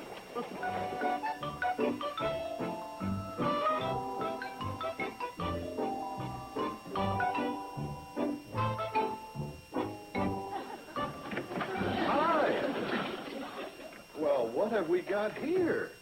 Like it? I'll say. It's a big improvement over the sweatshirt and jeans. Yes. You smell good. Well, I should hope so. After all, you've been smelling insecticide all day. Right here. I want to talk to you about something. Okay, let me clean up first. Okay. Don't go away. I won't. See you. See you.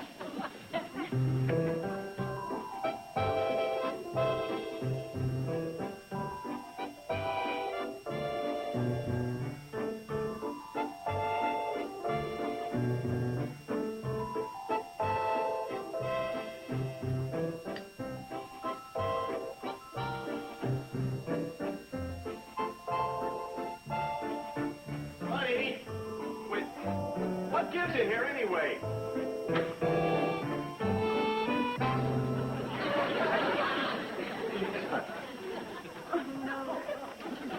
Would you mind telling me what that forest of lingerie is doing in the bathroom?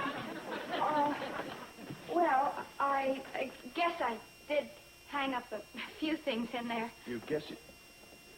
Betty Jo, there's something you should know. When a room has a shower and a bathtub, it is not a closet. Well, you don't have to make such a big deal out of it. I mean, you didn't get hurt in there. Well, I could have, but something snapped at me.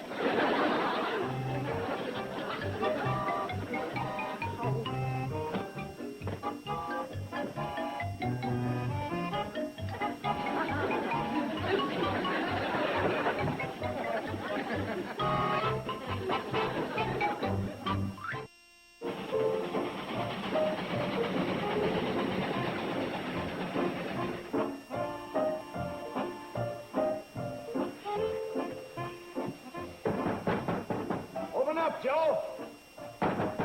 Hey, Joe. Joe, you're here. I was just road checking this thing. Checks out pretty good, too. Come on, get up. We got to deliver that to Betty Jo. I ain't so sure I ought to be doing this lifting stuff. You know, I got to watch my double detached slip disc. How come your double detached disc never hurt you when we go fishing? It does, Floyd. But out of fairness to you, do I moan and groan in agony and scare the fish away? That's very thoughtful of you, Joe.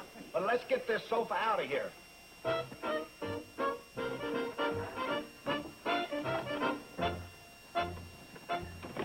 Easy does it. Okay, take a breather. How come we take a breather every 2 steps? Because that's how often I breathe. Oh, come on, Joe. I got a schedule to keep. Okay.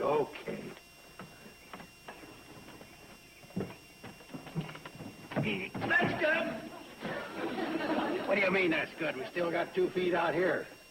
We ain't got any feet in here. We're flush up against the wall. Oh, no. Now, relax. I'll think of something. You got a saw? Joe, hi.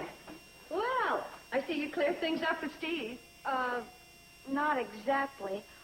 I thought if I put it in the house and he saw how nice it looked. Yes, then you'd go for it. You know that's possible. Well, go ahead, boys. Don't mind me. Mom, that's as far as it'll go.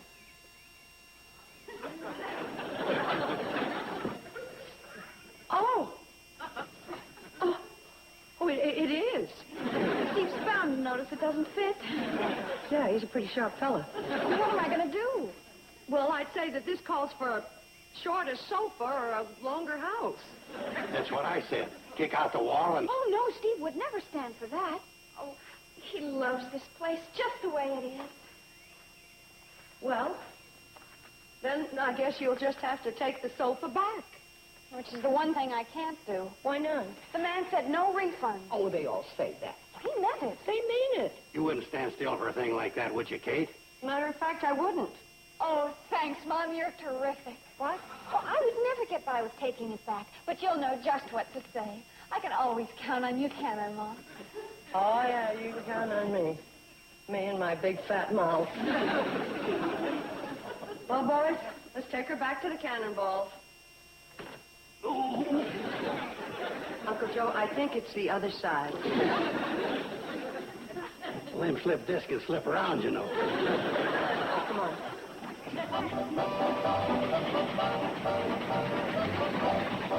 Bring something back? You'll have to talk to Mr. Agnew about that. Just wait, please.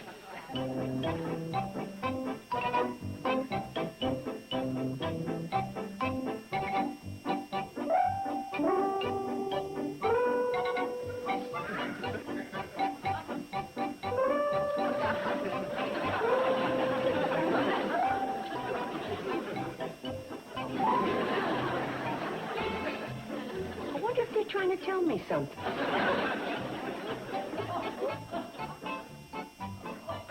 Yes? I was just noticing your signs. Yes, we have a policy of no refunds. May I help you? Well, that's a very good policy. But you know the old saying, rules are made to be broken? We don't say that here. I don't say that here. Well, in this particular case, I would like to return a sofa. We don't take things back. You don't seem to understand that. But you see, this sofa is something that it's a... Sofa model 62A, $100.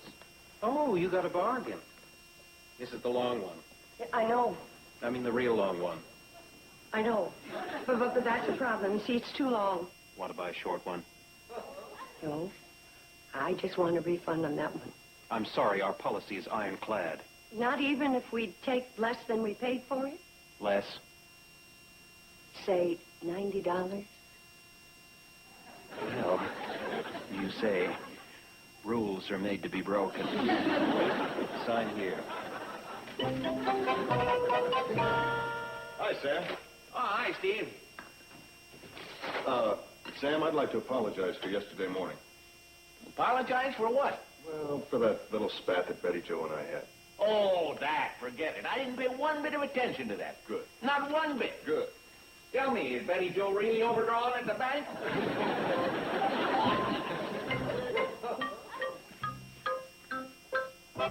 Hey, Sam. Where's the yellow section of this phone book? Oh, I tore it out for ready reference. This is the entire yellow section? Well, it covers both sides. What are you looking for? Maybe I could help you. Well, you know how Betty Jo and I love to sing? Yeah? Well, I thought I'd surprise her by buying her a piano. A piano? Oh, no wonder you were sore about her being overdrawn at the bank. I mean, a piano would be a wonderful surprise for her. Say, Agnew's Furniture Store's having quite a sale. Really? Well, thanks. That's a good tip. Oh, Steve. See, I don't know if you thought about it or not, but that piano is kind of large, and that house you got is kind of small. Yeah, I hadn't thought about that. You wouldn't want the piano sticking out in the front porch. I wouldn't want that. Well, I better go home and do some measuring. Yeah, because if you don't, you might be singing in the rain and really mean it. Oh, Sam, with that sparkling wit, I don't know what you're doing messing with these beans. What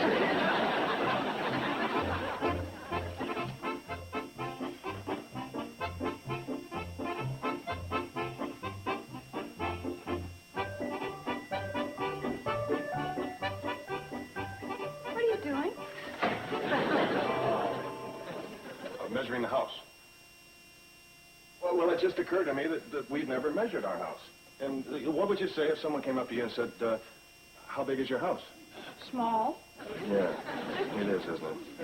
Oh, but it's very nice. Oh, perfect, really. You like it the way it is, huh? Oh, yes, Why?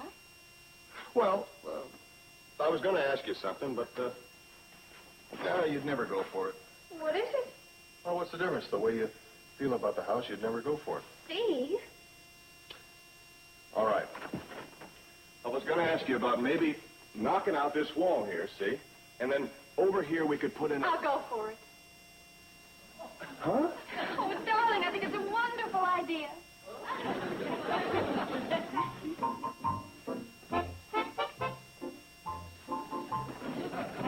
Now, how did I win that one so easy? So if you hurry back to Agnes, maybe the sofa will still be there. Yeah, I suppose so. Please, Mom. You don't mind, do you? I've just got my heart set on that. No, I don't mind, I don't mind.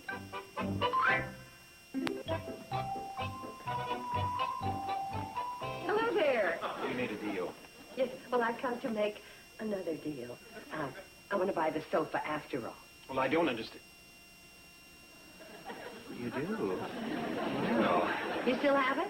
Oh, yes, indeed. Well, then, here. Cash on the line, just like your sign says. There we go. 20, 40, 60, 80, 90. Now, where's the sofa? You're $10 short. And what? The price is $100. It's the long one, you know. I know, but you only paid me $90. Don't you want me to make a profit? Oh, yes. We're not even supposed to give refunds. See? But I am not refunding. I'm buying. I'm selling. $100.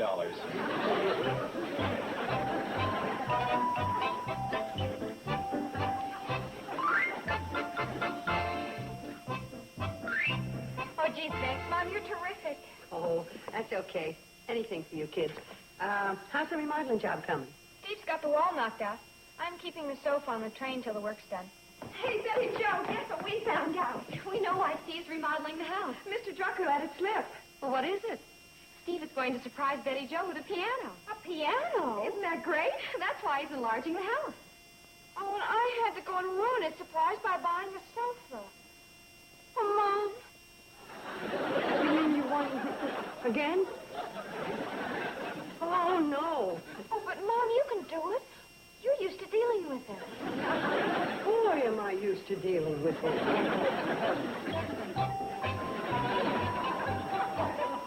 Hey there. Aren't you a familiar sight? I brought the sofa back. Oh? It's hardly used. We didn't even take it off the train. Oh, very well. 20, 60, 80, $90. But I paid you $100. You still don't understand how I do business, do you? Never mind. I'm beginning to. How's the remodeling coming? Great. I'm all ready for the plaster. I sure would have liked to help you, but you know my double-detached slip disc. It really bothers you a lot, huh? Well, if you'd have been hauling this big, long sofa back and forth. What sofa? Oh, nothing. Forget it. I wasn't supposed to tell you. You wouldn't be interested. Are you kidding? After all that, I'm dying to know. Come on, give. Well, don't say that I told you. But Betty Joe had a big surprise for you. Surprise? A nice, big, long sofa. Really? Well, how would she think that a big, long sofa would fit in it? So that's how I won that argument to remodel. Where's the sofa now? You don't have to worry about it. Kate made the guy take it back. But I don't want her to have to take it back. Here, finish this up like a good guy, will you?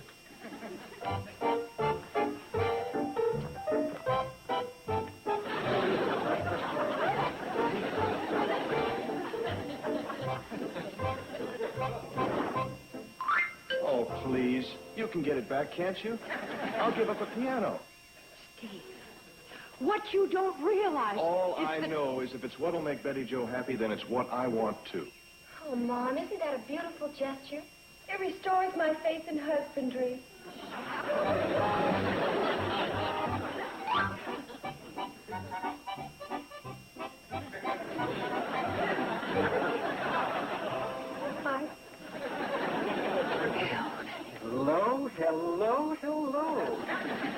Shall I guess why you're here, I hope?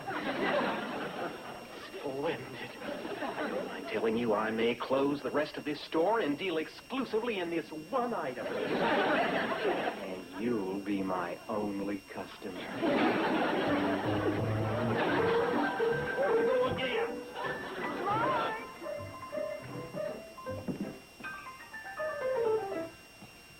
Oh, Floyd, I got something for you to take back on the train.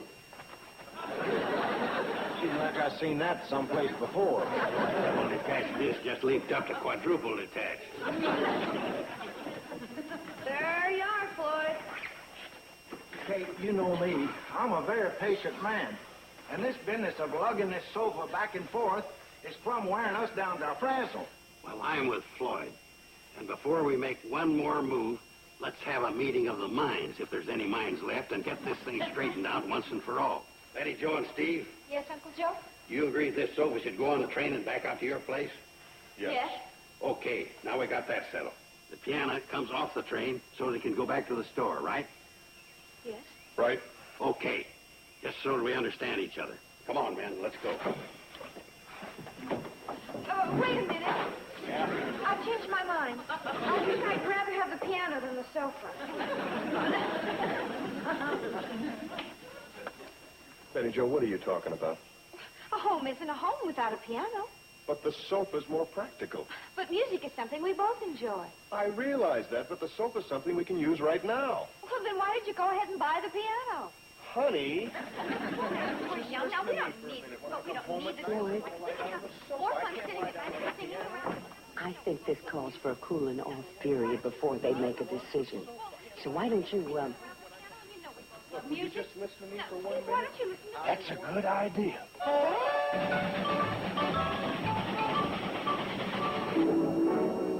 Oh, I come from Alabama with my banjo on my knee.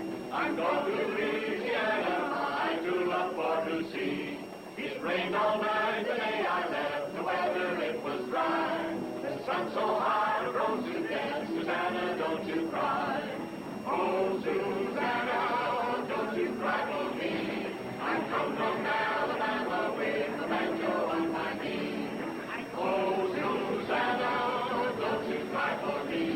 I come from Alabama with the banjo on my knee.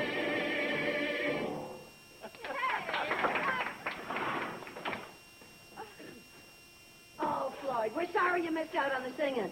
Oh, that's all right. I brought my own music.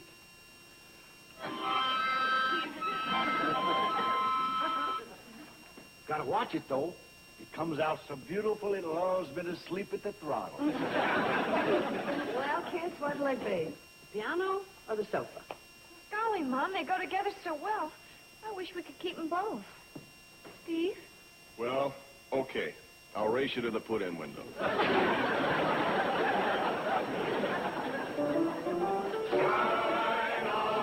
Shine on, harvest moon, up in the sky. I have no loving since January, February, June, or July. Snow time ain't no time to stay outdoors in school. So shine on, harvest moon, for me and my gal, for me and my gal. For me and my gal.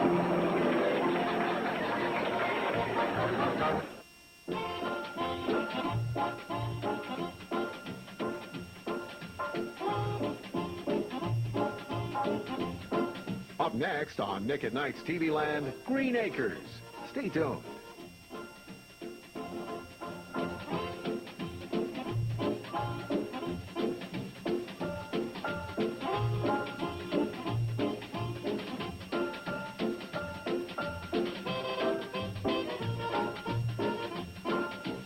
Petticoat Junction.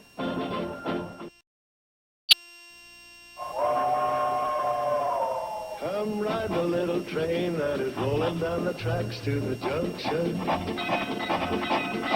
Forget about your cares, it is time to relax at the junction.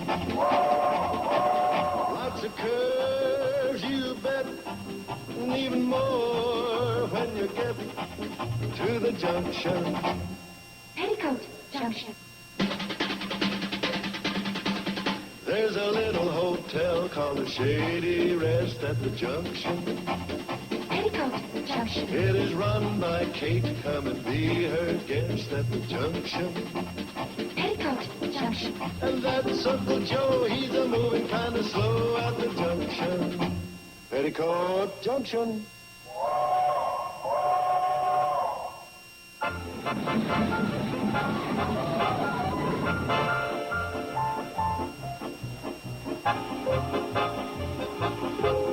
Sorry, Floyd. Thanks, Floyd. Hi, Uncle Joe. Where's Mom? Mom? Mom? Mom? Oh, there you are. Yep, here I am. What's up? Oh, Mom, exciting news. The best thing that ever happened to me. I still can't believe it. Well, what is it, dear? Oh, Mom, you'll never believe it. Oh, I know I can't.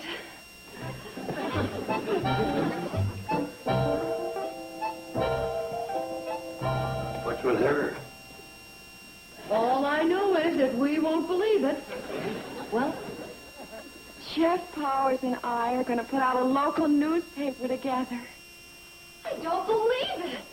See, I told you wouldn't believe it. Well, that wasn't it. That was Billy Joe. Never mind. Who and what is Jeff Powers? Oh, it's Jeff Powers. Oh, Mom. Oh, I should know. Movie star? President? King? Mom, Jeff Powers is the boy at college Bobby Joe's been dreaming about for weeks. Not just a boy in college. He's a graduate student in journalism. He's an intellectual. I knew one of them once. Nobody could understand him. Finally, one day they figured out what he was saying, put him in jail. Come on, Bobby Joe, and tell us, how did you finally land the all-time dream prince? Well, it all became possible when our journalism professor said we could put out a local paper for a week instead of a term paper. That is, if we could find a local paper to put out. That could narrow it down a little. Sure could. Well, what paper did you get? The Hooterville World Guardian. No kidding. Sam went for that? Well, I'm sure he will. If you do the asking. Me? Well, Mommy never turned you down. Yes, but I never asked him to take over his business. Well, that's the most welcome news I've heard in months. You bet I'll let you kids put out the paper. You mean it? Well, sure, if you think you can handle it. Oh, we won't have any trouble. Jeff is so capable and intelligent and efficient and affectionate. Frankly, being affectionate doesn't have too much to do with putting out a paper. It does when I'm helping out.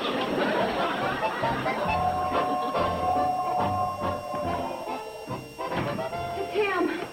Oh, he'll be here any minute. There's no need to get so jittery. After all, he's just a fellow. Oh, Mom, he's not just a fellow. Oh, Uncle Joe, you and Mr. Drucker sort of sit over here. Like you're playing chess. You know, frown a lot. We don't have any chessmen. Oh, well, think about world problems. That's good. Mom, you sit over here and smile like you're wonderful.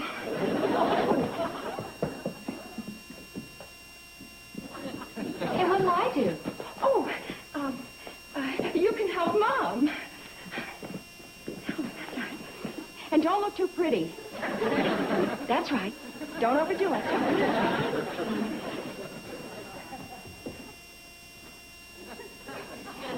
Okay.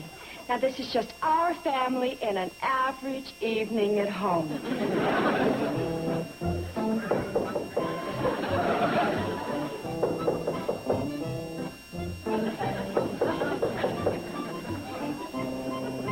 Oh, my gosh. Everybody hold your places.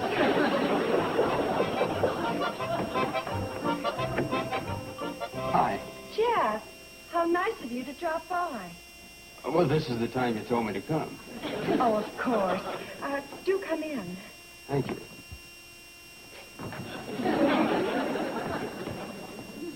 This is my mother. Hello. Mrs. Bradley. And my sister Billy Joe. Hi. Hello, Joe. And my Uncle Joe. Uncle Joe.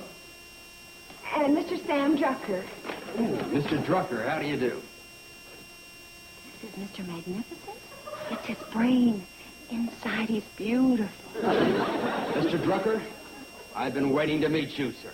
I just want to say you'll not regret letting us take over your paper, sir. Well, I'm glad to hear that. I've got 138 subscribers, and I wouldn't want to lose any of them. Don't worry. Has Bobby Joe told you our editorial policy?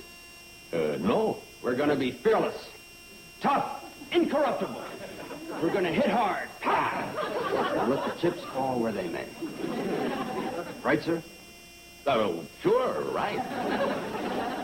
I say a newspaper is more than just the voice of its community. I say it's the conscience of its community. Yeah, that conscience stuff, yes.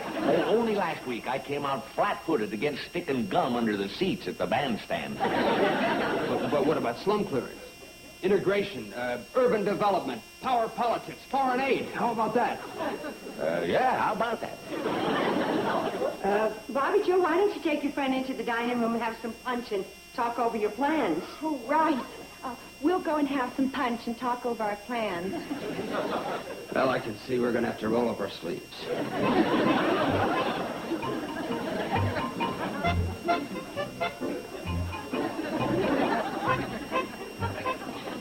What do you think, Sam?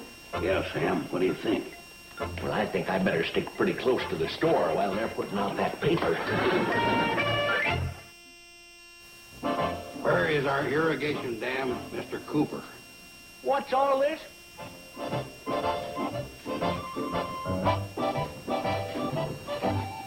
Two years ago, Mr. E.J. Cooper, the county supervisor, promised in his election campaign that an irrigation dam would be built in the Hooterville area. But as of this date, it hasn't even been started? Oh, I don't know about this. Oh, it's all true, Mr. Drucker. We looked up the copies in your old Guardians. Yeah, well, I know it's true, but this thing of naming names. That's our policy. Fearless, tough. Let the chips fall where they may. That's terrific. Now you're talking. Joe, this fella Cooper's pretty powerful. If we get him short of us, he could cut off our water. He's already cut off our water. We don't have an irrigation dam. Joe, you need fellas like Cooper. I don't like to irritate him. What do we need him for? Well, to get things done for us. Everything starts at the county seat. Well, so far, all the county seat has done is sit on its county seat. Kate's right. The kids have got a good idea. Build a fire under this Cooper character. I just don't know. What's the matter? You afraid of the truth, Sam? Veritas uber alles. That's telling him. Jeff's got some other great ideas, too, about the road that the county promised to us, and the control of the mosquitoes, and a million and one other good ideas. Well, you think it's all right to put this issue out? I'm all for it. Me too. Pour it on, kids. We're behind you 1,000%. Okay, kids, you go ahead and put her out. But I don't know where all this is going to lead to. I'll tell you where it's going to lead to. It's going to lead to the valley having some respect for the Hooterville World Guardian. Now the people may actually read the Guardian instead of just lining their canary cages with it.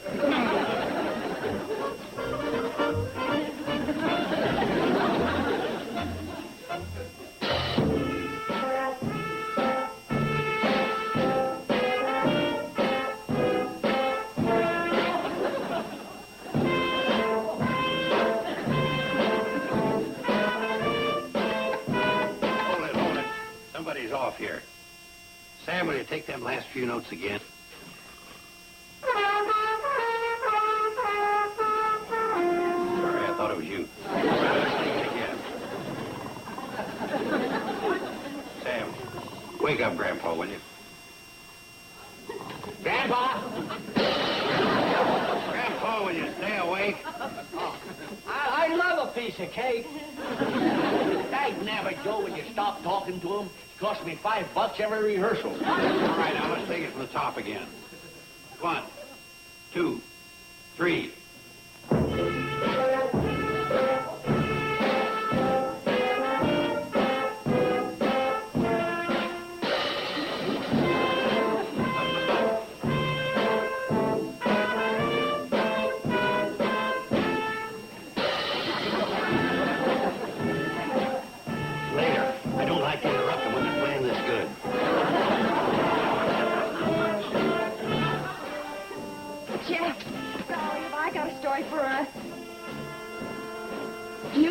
Kiley's barn burned down. Well, was it a pretty bad fire? The barn was completely destroyed. Couldn't the fire department save any of it? The fire department didn't show up. It didn't show up. Why? I don't know. That's no answer for a reporter. You're supposed to find out about these things.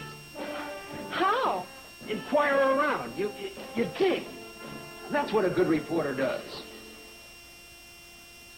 All right, Ben, that does it. Can't improve on perfection. Guess I'm not going to make a very good reporter. Puppy Joe, you can be a wonderful reporter. You're intelligent, you're ambitious, and you have a beautiful way of expressing yourself. Come on, I want you to help me with this typesetting. And then I want you to go out and get all the details on that fire story. But I already gave you all the details. Newt Kiley's barn burned down. But you left out the most important part. Why the fire department didn't show up. This is vital to the valley. It could mean the future safety of the whole community. And as a good newspaper man, you've got to get the facts. You consider me as a newspaper man?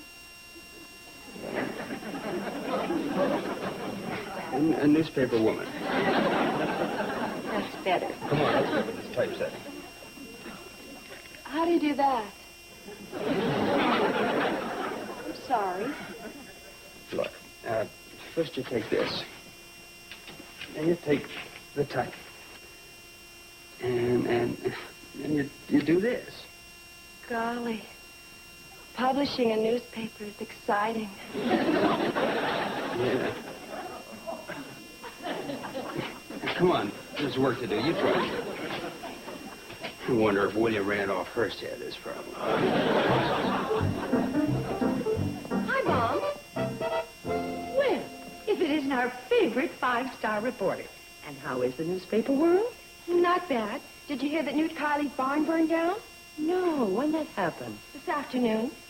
Mom, who's fire chief of the volunteer fire department? Your Uncle Joe. But I thought they elected a new chief each year.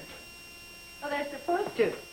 But this year they got into such a hassle over who was going to be chief that they knocked over the pot-bellied stove. And while they were putting out the blaze to save the firehouse, they forgot all about the election. Mom, where's Uncle Joe now? Do you think he'd mind if I wake him? Oh, no, he'd welcome it. Like the plague. Oh, hi, Bobby Joe. Uncle Joe, I understand you're chief of the volunteer fire department. That's correct. Well, I'm here on behalf of the Hooterville Guardian. Great having a friend on the newspaper. That's C-A-R-S-O-N. You forgot capital C. She knows how to spell your name. Oh, I got a couple of pictures up in my room. There's an 8 by 12 and a 10 by 14. Who are the other members of the fire department? Well, let's see. Assistant Chief Sam Drucker. Floyd Smoot in charge of hoses. Ben Miller in charge of axes. And Grandpa Miller. Grandpa Miller, what does he do? Somebody has to get the coffee and donuts. Next question. Where was the fire department when Newt Kiley's barn burned down? Well, the fire department was... Newt Kiley's barn burned down? When did this happen? This afternoon. Now, let me ask you a question. Why wasn't the fire chief notified? That's what the Hooterville Guardian would like to know. There's been a foul up here someplace. Uncle Joe, is the procedure the same as ever when a fire breaks out in the valley? Exactly the same. Lem Stacy, he lives on the highest knoll in the valley, is notified. He sounds the alarm, and the volunteer fire department answers the fire. Then evidently today something went wrong. You darn tootin' something went wrong. Lem Stacy didn't sound the fire alarm. Let's go over to Lem and get down to the bottom of this. And when you write this up, I want you to name names. The chief of the volunteer Hooterville Fire Department. I can't stand this incompetence. This dereliction of duty is the... Uncle Joe. Huh? I think you can save yourself a trip. Here comes Lem Stacy down. Hi, Joe. We were just coming over to your place, Lem. Where were you this afternoon? That's why I'm here. Where were you in the fire department? We were around. How come you didn't sound the alarm? I did sound the alarm. Then how come we didn't hear it? That's what I want to find out. Come on, Lem. Fess up that you were asleep at the switch. Joe, I did sound the alarm. Sure you did. Well, what time did you sound the alarm, Lem? Got it right here on the report. 6 minutes after 3.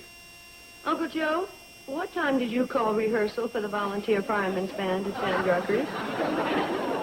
3 o'clock. In other words, you were making such a racket practicing that you didn't hear the alarm. Right? Going to cross my name off, it won't make me mad. But one thing I can't stand, it's a publicity hound.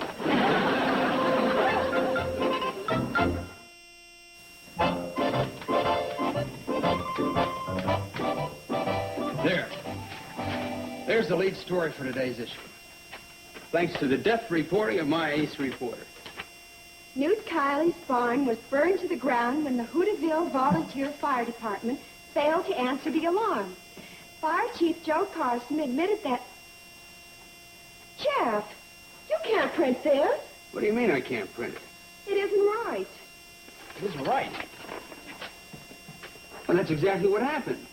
I mean, it isn't right to mention Uncle Joe's name. But he is the one you interviewed. And he is the fire chief. I know, but couldn't you call him Fire Chief what's-his-name? You're making him look bad. I'm sorry, but I'm just printing the news as it happened. Besides, I mentioned all the members of the fire department. Yeah, poor fellas.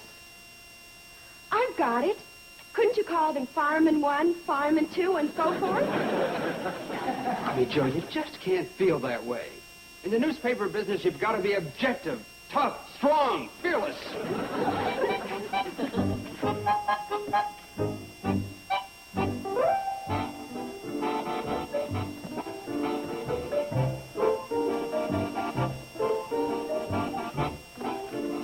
Jeff, you're really not going to print that story, are you? Yeah, I'm going to print it. Are you sure? Are you? Yes, I'm sure. In that case, you can find yourself another ace reporter. Copy, Joe?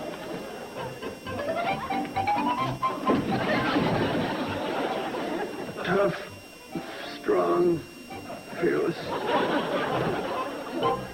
And when he prints the story, he insists on using Uncle Joe's name. Oh, that's awful. Isn't it, Steve? Well, I don't know. Steve! Well, she said the fire department was in the wrong. Well, sure, but... And Uncle Joe is the fire chief. But does Jeff have to be a tattletale and tell the whole world? Honey, the guy's just trying to put out a newspaper. Does he have to smear my uncle to do it? He's not smearing your uncle. He's simply relating the facts. What have the facts got to do with it? What are the facts? Oh, boy, if that isn't just like a woman. You're shouting. Well, what of it? Well, I can shout just as loud as you can. And what are you doing? Keep going. This will push the fire story right off the front page. What? Do you think it'll be a messy divorce?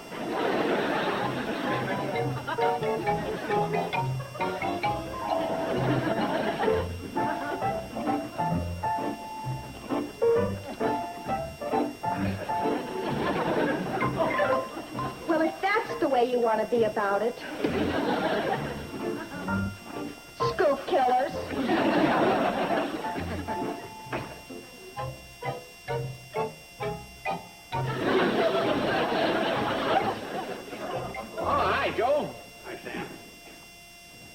What's going on in the back room? Well, I don't rightly know. I've been keeping out of it. What do you want to see us about, Joe? Well, I call this emergency meeting of the members of the fire department. What you got those for, Grandpa? This isn't a rehearsal. Just say the word. Grandpappy, will you have a chair? Have a pair? Don't mind if I do. Dag-nabbit, Joe, there he goes again. Relax, Sam. The reason I called you members together... Here they are. Oh, you got them all finished yet? Finished. We can load them on the cannonball anytime. I called this meeting to get together. Hey, what's this? Kylie's barn burned. Fire department fails to arrive. Jeff, you can't print that. Why not? That's what happened, isn't it? Well, kinda. When you put it in the big black headlines, it makes it look a lot worse than it is. Fire Chief Joe Carson admitted that the fire department failed to arrive because he had called a rehearsal. You can't put this paper out. Why can't he? Because he uses my name in a derogatory manner. That's why. Well, Joe, when he put out that story about Cooper and the irrigation dam, you were the one that said, oh, go right ahead, name names, and let's get this thing out in the open. Or didn't you? Yeah, that's different. How? Well, he's a stranger, and I'm a friend. Hogwash. Hey, what do you know, Sam? He's even got your name in here as one of the members of the fire department that didn't show up at the fire. Oh, it is? Now, wait a minute, Jeff. You can't do this. This isn't right. What are you trying to do to a guy anyway? Matter of fact, all the rest of you members' names here, too. Hold it!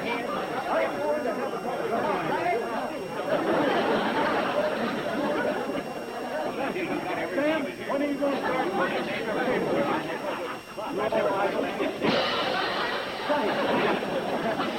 They came in handy. Have some candy? Don't mind if I do. Now, tell me, everybody, are the things that Jeff said in this article true? Well, kind of. Okay, then, what are you grumbling about? Fire can be a very serious problem to us in this valley. And all Jeff did is point out the fact that we've been a little careless, a little lax. Yeah, but Kate, all this business about us not hearing the alarm because we was making too much racket just isn't true. You're sure of that? Oh, sure. I only hit the bass drum once every 4 beats. Listen. I said listen. Holy mackerel, fire! A real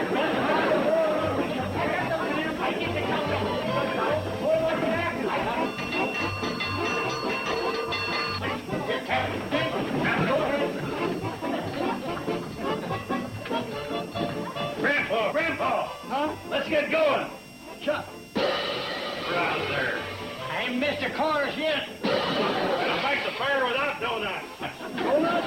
Mind if I do?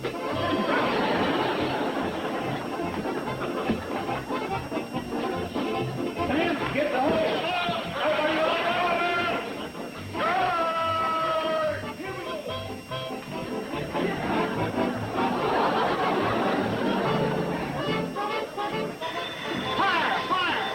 No, Grandpa, it's the telephone. Hello? Who? Mr. Cooper? The irrigation dam. Fire! Fire! Grandpa, we know. They've gone to put it out. Hello? Mr. Cooper, we would like to explain. What? What? Oh, that's wonderful. Thank you very much. Your news story. It created such a ruckus at the county seat that the Hooterville Dam starts construction next month. Congratulations. Nice going, editor. Likewise, staff. Where's the fire? Drucker store.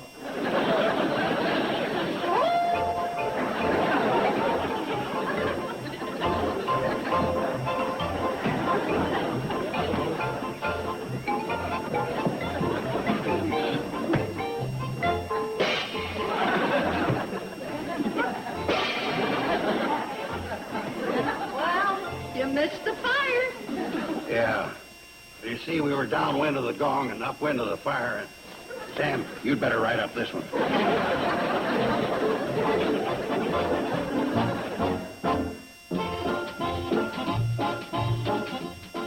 Today, it's your rare chance to see big Hollywood legends explore the medium of television.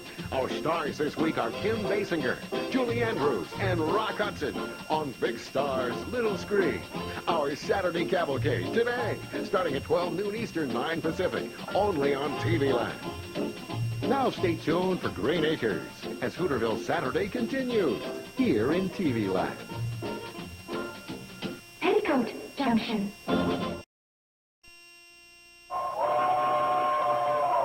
Come ride a little train that is rolling down the tracks to the junction. Forget about your cares, it is time to relax at the junction.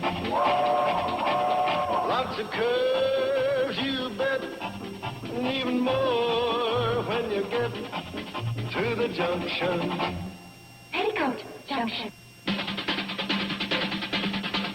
There's a little hotel called the Shady Rest at the junction. Petticoat Junction. It is run by Kate. Come and be her guest at the junction. Petticoat Junction. And that's Uncle Joe. He's a moving kind of slow at the junction. Petticoat Junction.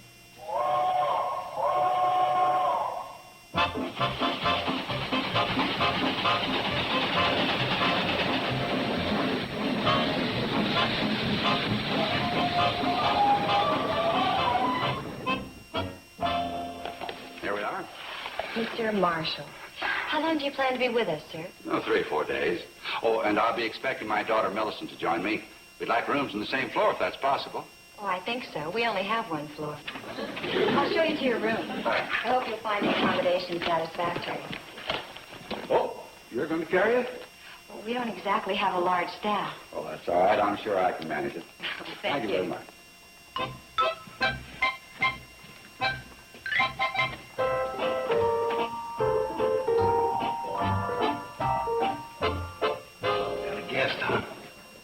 Uncle Joe, where were you? You could have carried a suitcase. Yeah, it was a pretty good time, wasn't it? I mean, oh, gosh, I was late. J.P. Marshall? Oh, no. What's the matter? You know who he is? He owns half the acreage between here and Crabwell Corners. Quick, get me a tray and a pitcher of ice water and a couple of glasses.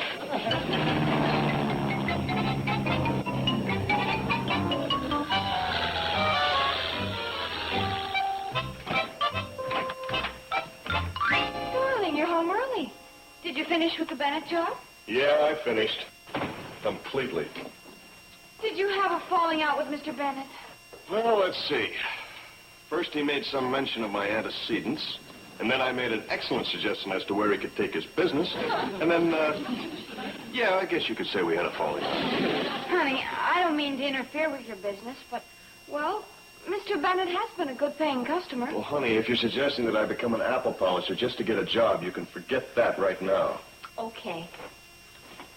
I guess that's why I went for you, because of your stubborn independence. Forget the stubborn. Independent. That's better. Besides, who needs old man Bennett? I figured up our accounts this morning, and we're $100 in the black. No kidding. Well, honey, I can't believe that. And with you handling the bookkeeping. I mean, you're so inexperienced in these sort of things. And we've already got money to the good? Here you are. Figures don't lie. I'll say they don't. See, the book. Oh. I've got everything listed. Light bill, gas, food, fuel, clothes, insurance. And then in this column, I've listed what we've taken in. Well, honey, that's beautiful. Well, let's celebrate. We'll fly up to Riverdale and have dinner at the lodge. I'm with you. We'll show them. As long as we've got each other, we're as independent as the 4th of July. I'll go get ready. Okay.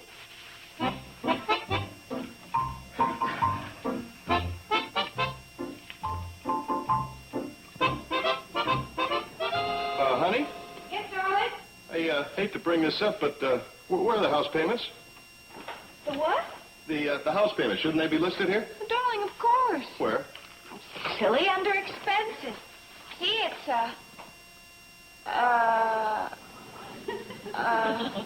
Tilt. Oh, darling. That's okay. So long, Riverdale. I'll go warm up some leftovers.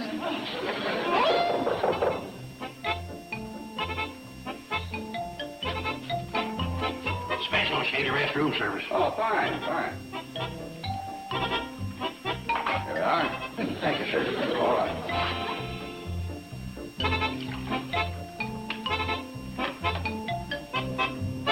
Well, how's every little thing? Well, fine, just fine. That's quite a spread of land you got between here and Crabwell Corners. That's quite a spread, all right. You know, you've been a big businessman coming into a rural area like this. There's a lot of nosy people are going to be wondering what you're doing here.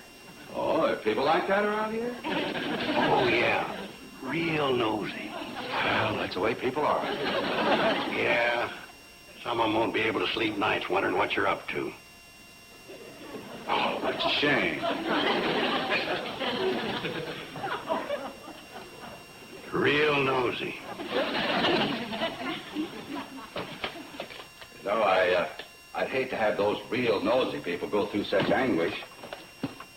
Maybe if I told you why I'm here, you'd pass the word along. Oh, it's no trouble at all. Be glad to. Well, I'm here to look after my crops, to make arrangements for future plantings, maintenance, crop dusting, and so forth. Crop dusting? That's my game. What's that? Yeah. I'm president of the Carson Elliott Enterprises. President? Well, wouldn't that interfere with your bellhopping? Oh, that. You see, I'm the manager here, and that's just a personal touch. Oh, I see. I give all my tips to my favorite charity. Well, I was going to ask you which one that is, but I suppose that's between a man and his conscience, huh? Oh, yeah. It's in between there somewhere. Mr. Carson. Joseph Carson. Joseph Carson. Carson? Most of my land's in alfalfa. Do you use chlordine, toxaphene, aeromite, and denitro compounds? Oh, yeah, all that stuff. Well, you shouldn't. Well, like I was saying, all that stuff is out. Actually, my partner's in charge of that. Oh. What kind of airplane do you use? Oh, regular, wings on each side, propeller. Well, my partner's in charge of that, too. Well, it sounds like maybe we better have a little talk with your partner, huh? Hey, that's a great idea. I'll bring him up here. How do you do that? We start talking prices. That's my department. Oh. I'm telling you, the guy's right. He's one of the biggest growers in the country. We could be set for life. Isn't that wonderful, darling? There's only one thing. Go on. Marshall's one of them self-made men, like me. He wants everything done his way, period. Another Bennett, huh? I suppose I have to give him the kid glove treatment. Be an apple polisher? Oh, no, you don't have to do that. Just agree with everything he says. Oh, fine. Steve, I think what Uncle Joe is trying to say is that as far as the customer's concerned, the business firm shouldn't be so unbending. Yeah, what I'm really trying to say is the customer's always right. Yeah, that's another way of putting it. In this case, the customer demands to be a little more righter than most. Look, let's stop all the beating around the bush. What you're really trying to say is, Steve, be an apple polisher. Boy, he has a neat knack for phrasing things. Isn't that right? Well, golly. All right. If it's an apple polisher you want, that's what you're going to get. I'll polish that apple right down to the core. Wait a minute. Maybe I ought to give you a few pointers. About apple polishing? You're forgetting one thing, Joe. I used to be a second lieutenant in the Air Force. Come in. Marshal, this is Steve Elliott. Oh, you're the partner, eh? Yes, sir. And you're the pilot? Yes, sir. Well, what kind of plane do you use? A 1938 Stearman, sir. Beg pardon, sir? I said hi. Yes, sir. You see how eager the young fellow is to please, sir? Oh, isn't he, though? Well, we might as well sit down and talk this over. Yes, sir.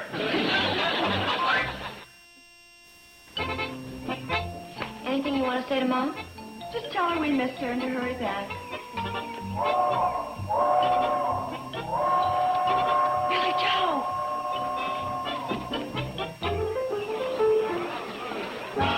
Pardon me. Is this what they call the Shady Rest? Yeah? This is your Shady Rest? I'm looking for my daddy. Your daddy? Yes, I'm Millicent Marshall. Oh, your daddy must be Mr. Marshall. Yes. He's upstairs. Won't you go in? All right. This is my sister, Billy Joe. Hello. How do you do?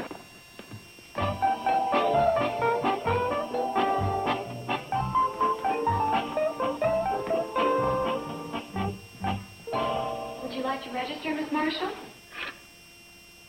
You'll be in room number 5, right next to your father. I left my luggage down at the stop.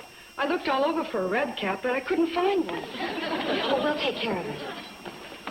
Oh, I separated the suitcases. The 5 pieces on the left I'll need right away. The larger pile can wait. Daddy! My little girl. Wilson, I thought you'd never get here, huh? Oh, come on down here and let Daddy have a look at you. Let's see now. You just look great, sugar. Thank you. Daddy, why did you bring me way out here?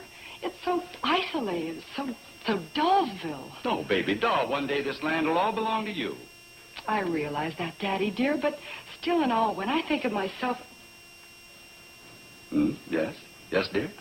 Never mind, Daddy. Suddenly it's not Dollsville anymore. Oh, Captain Millicent, this is Mr. Carson. Howdy. And this is Mr. Carson's partner, Steve Elliott. How do you do? Hi. Steve's a crop duster. He's going to take me up in his plane to look over my acreage. Oh, Daddy, could I come too? Well, of course you can, right? Yes, sir. I'll go get the things ready for the flight. Sir, my plane is just a 2-seater. Oh, I'm sure Millicent will have no trouble in squeezing in. That's one of the things I do best. Yeah. Well, surely we can work out something, boy. Well, I'm sure we can. I'll just get into something more comfy. I'll be right back. Well, sir, I'll be glad to show you around. Oh, fine, fine. What are we going to do about our suitcases? Do you think they'd be too heavy to carry to the top of the water tower? That's the way I feel. The water tower of all things. I think it'd be easier to dump them in Zippel's hog pond. How many places shall I set? It all depends on that female barracuda. She's probably not hungry after eating Steve alive. You think she's kind of a menace? No worse than the bubonic plague. Well, that's pretty bad. Yes, it is. I wonder what Betty Jo is going to think. Hey, where is everybody? I don't know, but there she is. We may find out soon. Oh, my gosh. What are we going to say? Now, nothing if we can help it. It's strictly a matter between her and Steve. Right. Hi. You ought to see who Steve is with. Nothing. Mr. Marshall insisted that Steve fly them over his land. Steve really had nothing to do with it. I know. Poor darling. Actually, I forced him to. He does look good. You did? Mm-hmm. Well, I practically made him be an apple polisher. Do anything to get in good. Did he seem very unhappy when he left? Are you kidding? I mean, he was bearing up very well. Considering... Considering what? That he had to share a seat. I didn't say anything. Share a seat with whom? Well, you see, Mr. Marshall had his little girl with him. Oh, he shared it with her. That's nice. Steve's very fond of little girls, but I guess you've noticed that.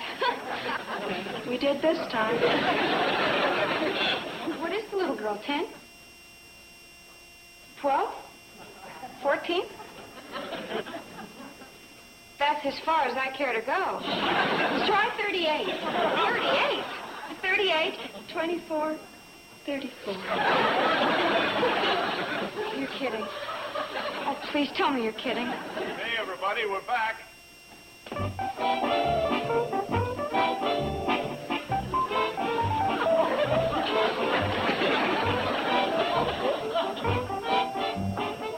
Did you see her? I mean, really?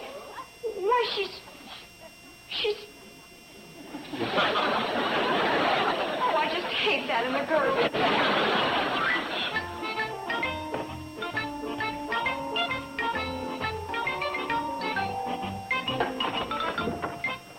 Hi, hon. Hi. Say, be a good kid and lay out a clean white shirt and my dark suit, will you? Important engagement? Well, in a way, I've got to fly the Marshalls up to Riverdale for dinner. Oh, good. Maybe we can eat at our favorite restaurant. Well, honey, I'm stuck with just taking the Marshalls. The Marshalls? Well, yeah, Mr. Marshall and his little girl. Little girl? Well, that's what he calls her, his little girl. Steve, I think you should know. I happened to see her. Not a little girl. Not a little girl. Well, anyway, I'm stuck with taking him up there. Stuck? You mean like a tight seating arrangement? Honey. Oh, why do they have to go there for dinner anyhow? Well, because they don't want to eat at the Shady Rest. Figures. Why do you have to be the one to fly them there? Mr. Marshall asked me. Well, just tell Mr. Marshall to forget it. Remember that you were the one that was all for the apple polishing. Yes, apple polishing, not tomato polishing. Well, I can forget the whole job if you want. Well, how can you forget it when you've already signed the contract? I haven't signed a contract yet. Oh. I could very easily say, Mr. Marshall, I'm sorry, but I won't be able to go to work for you. You do that. Because I have a very jealous wife who won't let me. How dare you! Don't say that!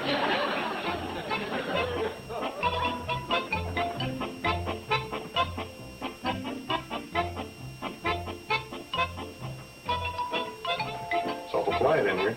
Sorry, dear. You go ahead. That's a good girl.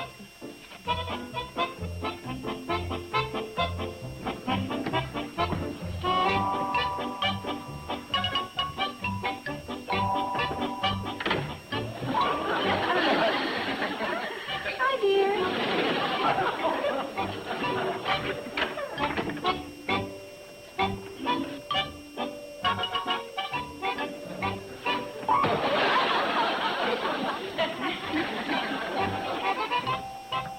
Any more coffee left? Oh, I'll get it for you, Uncle Joe. Sure was a good breakfast you girls cooked. Steve? Oh, hi. Has anyone here seen Steve? Not me. Me neither. He's down at the repair shack. Oh, I hope he's not too busy.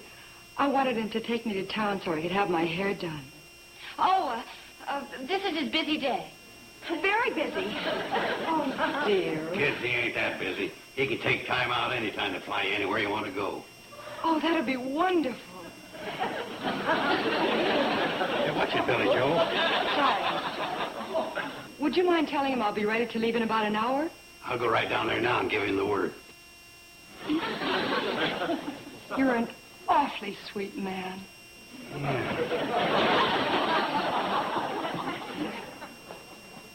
That uncle of yours is too adorable for words. Yeah, for words.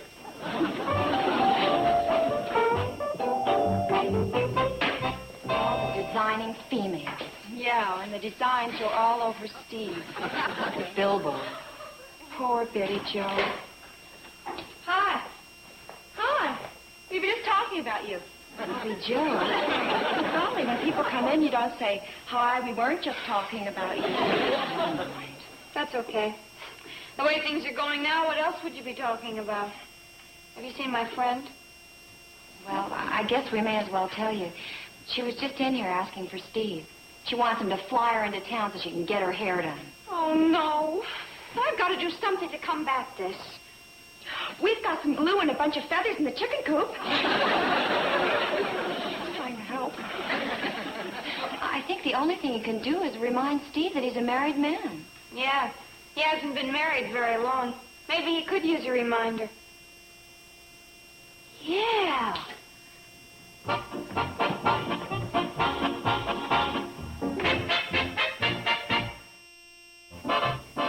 Steve, you gotta do it. I promise. Look, Joe, maybe you haven't noticed this, but Millicent is a lot of girl. Yeah, I noticed that. And I've been stuck with her ever since she got here. But I'm married. Son, you gotta be brave and put up with her. After all, you know how the old man feels about her. She's our best chance to hook him. And that's another thing. When's he going to come through with the contract? What more does he want? I don't know. It's funny. I could have sworn we had him hooked a couple of times and he got away. Still, it's only a matter of time, and if we can keep on the good side of him. Okay. All right. Betty Joe will just have to understand. Atta boy. I'll agree with you on one thing. That Millicent is a lot of girl. You can say that again.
Steve, this is very sweet of you.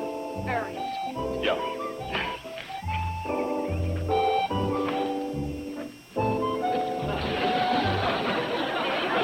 I'm waiting. Oh, well, not there. Sit here. Here. But we squeezed in here before without any problem. Yeah, but there's just the two of us now.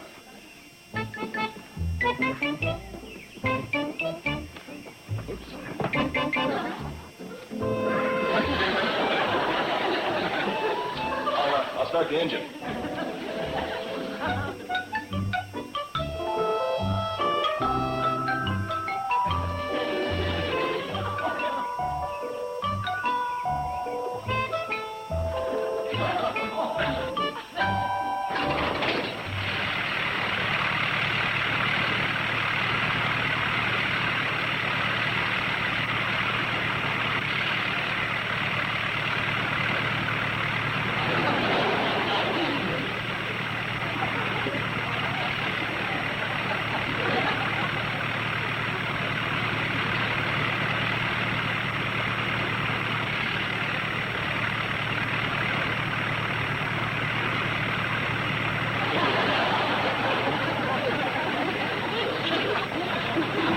Looks like somebody's trying to tell you something. What was that? I said it looks like somebody's trying to tell you something. You're darn right someone's trying to tell me something. Steve? Come on. Steve? You said you'd take me into town. What'll Daddy say? Forget about Daddy. Now, come on. But, Steve, don't be mean to poor little Millicent. Look, I've got to get back to the hotel. But, Steve, what am I going to do about having my hair done? Send it up on the cannonball.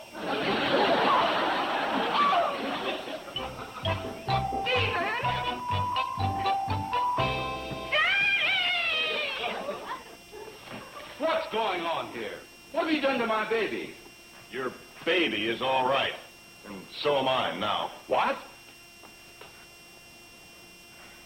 I'm through being your errand boy. Now, see here, young man. You know what this means? Yes, I do. I'm giving up the deal with you. No! Look, I'm sorry if I let you think you were getting something you're not. Wait, don't listen to him. He doesn't know what he's saying. Boy's been caught in too many downdrafts. Boy, don't say that again. I'm getting the best doctor. We'll have your whole head aired out. Look, don't forget it. I'm passing up the contract. Oh, no, you're not. You're signing with me. Look, I'm what? You heard me. Oh, I admit I had you written off as some kind of apple polisher. Wait! You can't talk to my husband like that. Honey, take it easy. I think our side is winning. Well, that's right. Now, as I was saying, I was afraid I wasn't getting a man, but some sort of jellyfish. And if you let yourself be pushed around just one more time, I'd have torn this up. But as it is, you look it over, son. You want any changes, go right ahead. Thank you, sir. Daddy, what are we going to do about my hair? Oh, sell it to the Beatles. Hey, Steve, I think there ought to be a clause in here that says, Steve. Steve. Same old story. Pilot fatigue.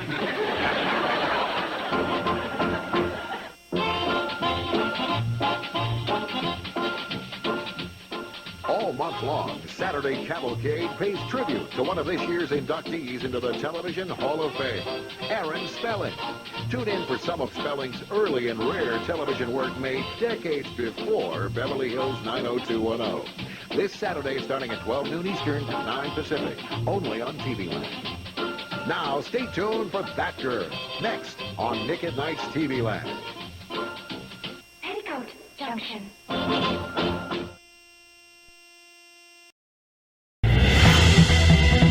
55 minutes আছে. You think you can finish? Yes, I can. একটা branded লাগবে দেয়া. Only 5 minutes.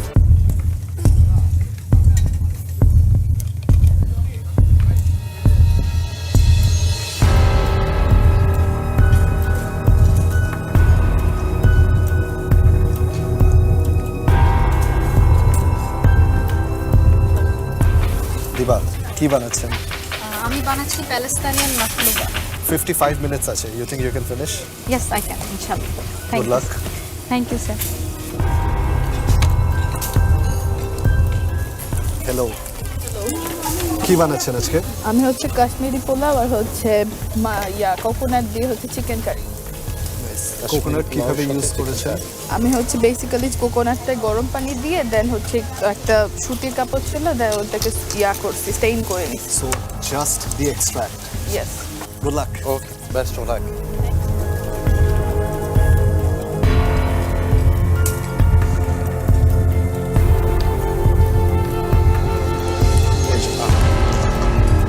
একটা branded লাগবে ভাইয়া।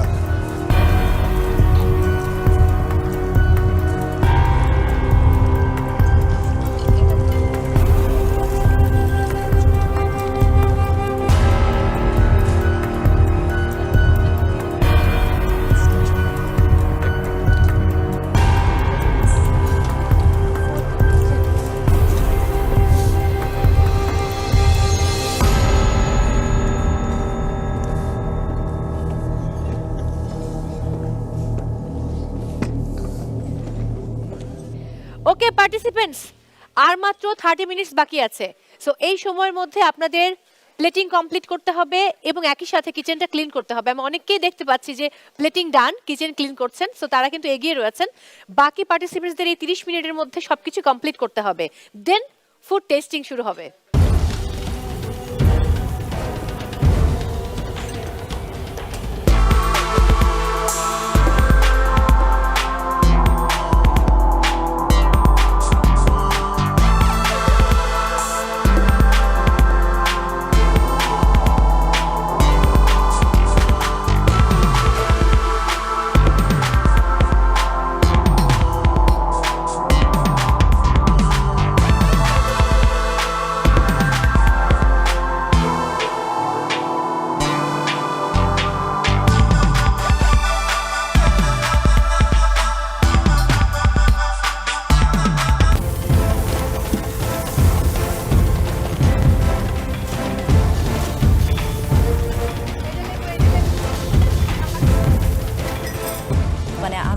আমি সেই 12 বছর আগে ফিরে গেছি আপা।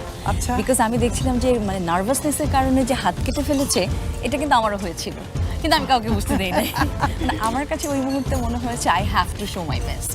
আসলে এই সময়টা সত্যি খুব একটা কি বলবো, সবকিছু একসাথে নার্ভাস হয়ে যায়। গ্র্যান্ড অডিশনটা তো খুবই ক্রুশাল, বিকজ এটাতেই ডিপেন্ড করছে যে ও আসলে কতদূর যেতে পারে। গ্র্যান্ড অডিশন থেকে স্টুডিও রাউন্ড, আজকে এখানেই অনেকের ভাগ্য নির্ধারণ হবে কারা আমাদের স্টুডিও রাউন্ডে যাচ্ছে আর কারা এখান থেকে বিদায় নিচ্ছে।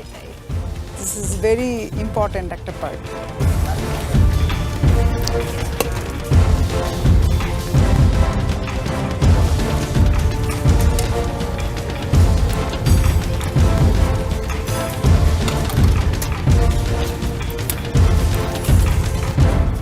শেফ, আমার একটা ব্যাপার জানার আছে, মানে খুব আমি দেখলাম কয়েকজন পার্টিসিপেন্ট কিন্তু হাত কেটে ফেলেছে, এটা কি মানে বেশি এক্সাইটমেন্টে নাকি কি হলো?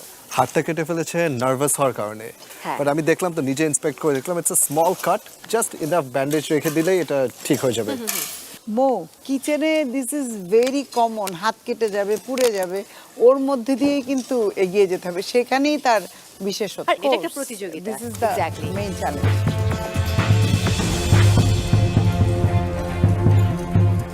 পার্টিসিপেন্টস, আর মাত্র 5 মিনিট বাকি আছে, অনলি 5 মিনিটস।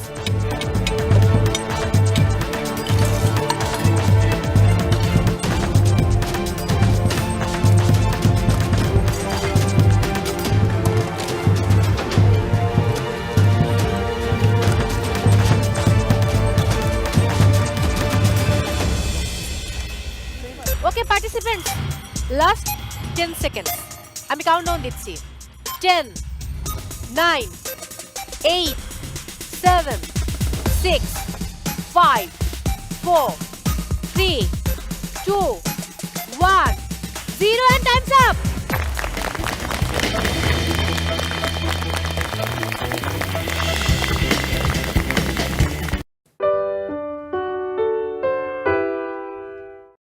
আজকের পর্ব মিলিয়ে কিউমুলেটিভ স্কোরে বটম 2 কিন্তু আজকে বাদ পড়ে যাবেন। যার ভাগ্যে যে দেশ পড়বে সেই কুজিনের সাথে আজকের ফিশ নিয়ে আপনাদেরকে রেসিপিটা তৈরি করতে হবে। আমরা শুরু করতে পারি না আজকে? আজকে তো শুরু করতেই হবে, আর তোমার কাছে তো ফিশ বোর্ড সবসময় রাখা থাকে, সেটা ছাড়া কিভাবে শুরু করব?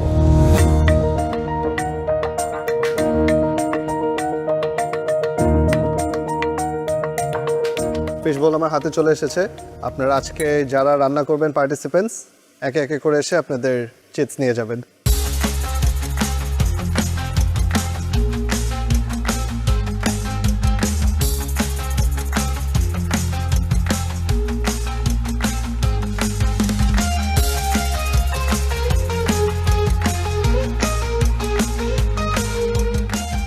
আরও একবার মনে করিয়ে দিতে চাই, গত পর্বে আপনারা নিজেরাই দেখেছেন যার ভাগ্যে যে দেশ পড়বে সেই কুজিনের সাথে আজকের ফিশ নিয়ে আপনাদেরকে রেসিপিটা তৈরি করতে হবে।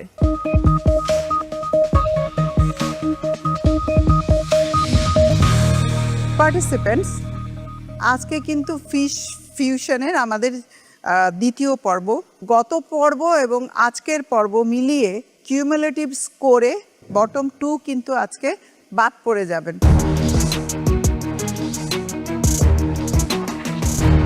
সো নিজের বেস্টটা দিয়ে আপনারা আপনাদের ডিশটা তৈরি করার চেষ্টা করবেন। আপনাদের চ্যালেঞ্জে অ্যাডভান্টেজ পেতে হলে টপ র্যাঙ্কিংয়ে থাকতে হবে, এতটুক তো ক্লিয়ার।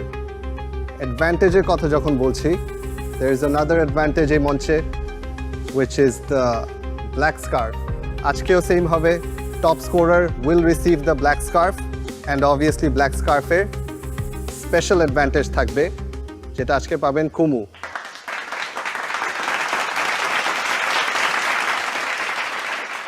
ব্ল্যাক স্কার্ফের কি অ্যাডভান্টেজ এটা আমরা একটু পরে বলছি। তাহলে জাজেস শুরু করা যাক ফিশ ফিউশন। না না না, ওয়েট, শুরু করা যাক কিভাবে? এখনো তো ওই যে ছোট ছোট মাছগুলো আসেনি। ও আই এম সো সরি, ভুলে গিয়েছিলাম। ফিশ কোথায়? দ্রুত ফিশ নিয়ে আসুন।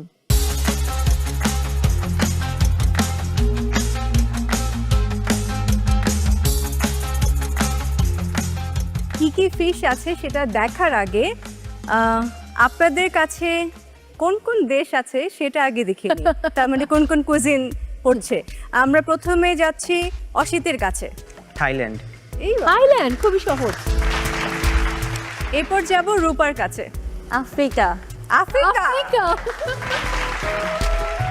এরপর যাব সেজুতি, মানে আমার জান, মালয়েশিয়া। মালয়েশিয়া। মালয়েশিয়া। বাহ। নেক্সট কুমু, চায়না। বাহ। এরপর নিশাত, আমার পড়েছে ফ্রান্স। ফ্রান্স। বাহ। এরপর জানতে চাই Lashita, middle east. Middle east. Wow. যেহেতু আমার জন্ম মিডল ইস্টে, সো মিডল ইস্টার্ন কুজিন সম্পর্কে আমার অনেক আইডিয়া ছিল। যদিও ফিশ নিয়ে আমার সেরকম আইডিয়া ছিল না, বাট প্রত্যেকটা খাবারে কী ধরনের মশলা যায়, কোন প্রসেসে রান্না করতে হয় এবং খেতে কেমন লাগে আমার সেই আইডিয়া ছিল। সো এটা আমার জন্য আসলে একটা বেনিফিট ছিল। লাকি, তোমার কোন দেশের কুইজিন পড়েছে? আমি আজকে ব্রাজিল পেয়েছি। ব্রাজিল। ফিশ বল থেকে আমার কুইজিনটা বের হলো, খোলার পরে দেখলাম যে ব্রাজিল কুইজিন। আমি তো দেখে অবাক যে আল্লাহ, কিভাবে কি করব, জীবনে কখনো করিনি। তামান্না? ঘানা। ঘানা। ওরে বাবা। আমার ভাগ্যে পড়েছিল ঘানা কুইজিন, যেটা আমি কখনো রান্না করিনি এবং এটা দেখে আমি খুবই কনফিউজড হয়ে গিয়েছিলাম যে কি করব না করব। লাস্ট পার্টিসিপেন্টস দেবা। United kingdom. গুড।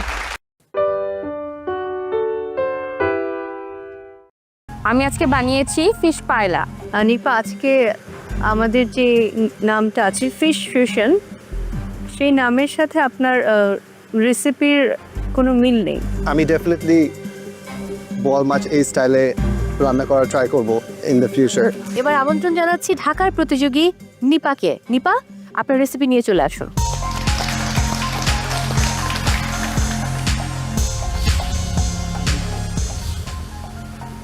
আমি আজকে বানিয়েছি ফিশ পায়লা। কি ফিশ ব্যবহার করেছো? আমি বোয়াল মাছটা ব্যবহার করেছি। ফিশ কোথায়? ফিশ ম্যাম আজ কোথায় আছে? ভিতরে? হ্যাঁ ম্যাম, এটা লেয়ার করেছেন? লেয়ার করিনি, এভাবে আর কি দিয়ে দিয়েছি। ট্যাঙ্গি সসটা কি করে করেছেন? ট্যাঙ্গি সসটা আমি অরেঞ্জ, চেরি, মানে সুগার অ্যান্ড হচ্ছে হালকা একটু সয়া সস, ভিনেগার অ্যান্ড হচ্ছে রোস্টেড টমেটো দিয়ে করেছি। এটাও কি মেন্টর বলে দিয়েছিল সসের কথা? মেন্টর, হ্যাঁ আমার মেন্টর আমাকে বলেছে যে একটা মানে এটাকে ইনহ্যান্স করার জন্য একটা ট্যাঙ্গি টাইপসের সস রাখলে ভালো হবে। আপনার মেন্টর নাদিয়া নাতাশা? জি। নাদিয়া নাতাশা আপু, আপনি কি ট্যাঙ্গি সস করতে বলেছিলেন? আমি যখন ওকে বুঝিয়েছিলাম যে এটা এরকম একটা ফুল মিল, সে বলেছিল আমি একটা সস করতে চাই এর সাথে, আমি কি করতে পারবো? তা আমি বলেছিলাম এটার সাথে বেসিক্যালি সস সার্ভ করার দরকার নেই, কিন্তু সে বলছে আমি একটা সস করতে চাই এবং সেটা একটু সুইট বা ক্রিমি। তখন আমি বললাম যেহেতু আপনি করতেই চাচ্ছেন, যদি করেন, যেহেতু ফিশ, আপনি একটা লেমন বেস কোনো কিছু দিতে পারেন। কিন্তু সসটা মজা হয়েছে। ইনিশিয়ালি সে বলেছিল যে এটার সাথে সস যায় না, অ্যান্ড শি ইজ রাইট। সসটা আপনি করেছেন, that is your choice. By itself সসটা খেতে মজা। প্লেটিংটা আমার পছন্দ হয়নি। I think it's very messy, right? চ্যালেঞ্জটা ছিল আজকে ফিশ ফিউশন। পায়রাতে ফিশ খুঁজে পাওয়া যাচ্ছে না, you have to really look into it. সসটা ইয়েস ইট হেল্পস রাইসের সাথে খেতে, বাট সসটা ছাড়া যদি আমি খাই, পায়রাতে কোনো সিগনিফিকেন্ট কোনো ফ্লেভার্স নাই। নিপা, আজকে আমাদের যে নামটা আছে ফিশ ফিউশন, সেই নামের সাথে আপনার রেসিপির কোনো মিল নেই। কস্টিং আপনার ওভারঅল ঠিক আছে, 542 করে আপনি এই প্লেটটা সেল করছেন। কস্টিং ইজ ওকে, বাট এটা আপনি 542-তে সেল করতে পারবেন না রিয়েল লাইফে। Thank you.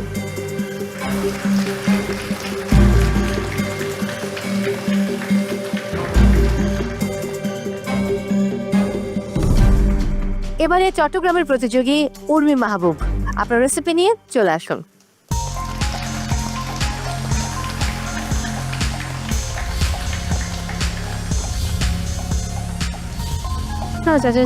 Hello, hi. Peruvian একটা কুইজিন, পেরিহো।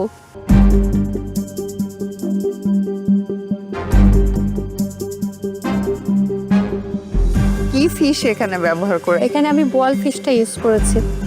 বোয়াল ফিশটাকে কিভাবে নিয়েছো? ছোট কিউব কেটে করে নিয়েছিলাম। কিউব কিউব করে একটু করে ফ্রাই করেছি প্রথমে কর্নফ্লাওয়ার দিয়ে, দেন আমি আবার স্টুর সাথে আমি প্রথমে বোয়ালের যে স্কিনটা ছিল ওটা দিয়ে একটা স্টক করেছিলাম, ওইটা দিয়ে আমি স্টুটা রান্না করেছি। ফিশ স্টু আকারে যদি বলো তাহলে ভালো, তবে বোয়ালের ফ্লেভারটা কিন্তু আছে, খারাপ না, খেতে ভালো। আমি বলবো ভালো ছিল, গুড ট্রাই। Thank you. প্রথমত আমার কাছে মনে হচ্ছিল উনি কি ভুলে চিংড়ি মাছ উঠিয়ে নিয়ে আসছে, চিংড়ি মাছ একটা কোনো অপশন ছিল না। তারপর কারণ ফিশগুলো এত সুন্দর করে মনে হচ্ছিল যেখানে শ্রিম গোল গোল গোল গোল করে দেয়া। তারপর যখন বোয়াল ফিশ বললেন আর এটা ফিউশন, তখন একটু কনফিউজ ছিলাম যে এবার মনে হয় হালকা হলেও স্মেল পাবো। মুখে দিয়ে বোয়াল ফিশ মনেই হয়নি আমার কাছে, যা মনে হচ্ছে ডিফারেন্ট কোনো ফিশ। খুবই ভালো, খুবই মজার। সেই সাথে আপনার ব্রেডের সাথে যে আপনার গার্লিক একটা অয়েল মনে হয় করেছেন, garlic oil, butter oil, kind of garlic ব্রেডের মতনই লাগছিল ওটার সাথে যখন মিক্স করে খাচ্ছি। So it's really nice.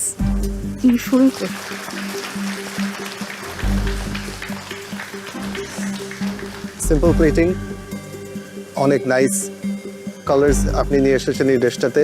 বোয়াল মাছ আমার অনেক প্রিয়, বাট আমি কখনোই আগে এইভাবে করে খাইনি। It's a different presentation, different texture of বোয়াল মাছ আপনি নিয়ে এসেছেন। আই থিঙ্ক বোয়াল মাছ আপনি যেভাবে করে কুক করেছেন, দ্যাট ইজ পারফেক্ট। সো আমি ডেফিনেটলি বোয়াল মাছ এই স্টাইলে রান্না করার ট্রাই করব ইন দ্য ফিউচার।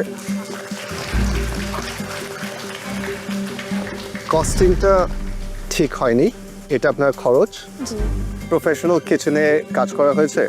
না, অ্যাকচুয়ালি এখনো করা হয়নি। প্রফেশনাল কিচেনে আপনি যখন কস্টিং করবেন, every dish has to be ×3। এভাবেই শেখানো হয়েছিল, রাইট? আপনি নিজের ইচ্ছা একটা প্রাইস দিয়ে দিবেন, আপনার বাকি খরচ কোথা থেকে আসবে। ইটস নট অনলি অ্যাবাউট এই খাবারটা বানাতে আমার কত টাকা লেগেছে, এটা আমি খাবারের উপর একটু প্রফিট ধরে সেল করে দিলাম। অন্যান্য যা কস্ট আছে আপনার, সেগুলো তো এই ফুডের ভিতরেই আসতে হবে রেস্টুরেন্ট পার্সপেক্টিভে, রাইট? সো কস্টিংটা হয়নি, ভুল। Thank you Urmi.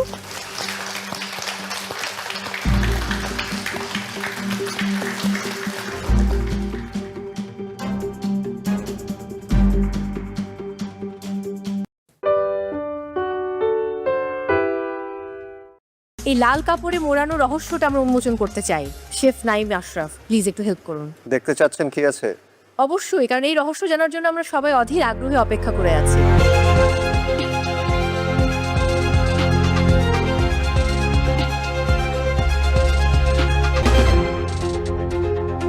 আজকের বিশেষ ইনগ্রেডিয়েন্ট কি? মো, হ্যাঁ, তোমার কাছে কি মনে হয়? আমার গেস করতে একটু প্রবলেম হচ্ছে। তোমার গেস করতে প্রবলেম হলে কিন্তু আমাদের যে প্রতিযোগীরা আছেন তারা কিন্তু খুব ভালো গেস করতে পারেন। আমার মনে হয় তাদের কাছে একটু জিজ্ঞেস করা উচিত আজকে কি থাকতে পারে ইনগ্রেডিয়েন্ট। আচ্ছা পূর্ণিমা আপু, গেস করলে কি তার জন্য কোনো অ্যাডভান্টেজ পাবে? সঠিকভাবে গেস করতে পারলে নিশ্চয়ই কিছু না কিছু অ্যাডভান্টেজ তো থাকবেই। ওকে, তাহলে কে গেস করতে চান একটু দেখি।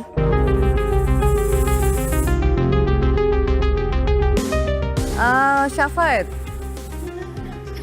Guess king. আমি আসলে কোনো কিছু গেস করতেছি না, যেহেতু আমাদের চ্যালেঞ্জটাই হচ্ছে এই তো বাংলার স্বাদ, অবভিয়াসলি বাংলা আমাদের ট্রেডিশনাল কিছুই হবে। আচ্ছা, তামান্না হাত তুলেছিল। ইনগ্রেডিয়েন্টস গেস করতে হলে করবো না, যদি গেস করার পর ওটা চেঞ্জ করে দেয় তাহলে তো সমস্যা। নিশাদ খুব হাসছেন, কি রয়েছে আজকে? আমি হাসছি কারণ মহামঞ্চে যখন ঢুকি তখন সবসময় চিন্তা করি যে আমি সিলেবাসের বাহিরে মানে প্রশ্নপত্রের উত্তর দিতে যাচ্ছি। এখন আমি তার জন্য কখনোই কোনো কিছু গেস করি না, যেহেতু আমি রান্না পারি তো যেটাই আসবে কিছু না কিছু করে দিতে পারবো ইনশাল্লাহ। অনেক হলো অনুমান বিজ্ঞ বিচারক, এবারে আসলে কি হতে যাচ্ছে আমি সেটাই জানতে চাই।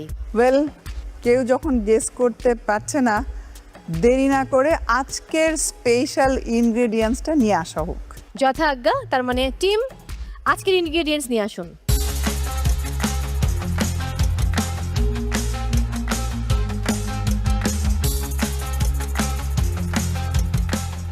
এই লাল কাপড়ে মোড়ানো রহস্যটা আমরা উন্মোচন করতে চাই। শেফ নাইম আশরাফ, প্লিজ একটু হেল্প করুন। দেখতে চাচ্ছেন কি আছে? অবশ্যই, কারণ এই রহস্য জানার জন্য আমরা সবাই অধীর আগ্রহে অপেক্ষা করে আছি।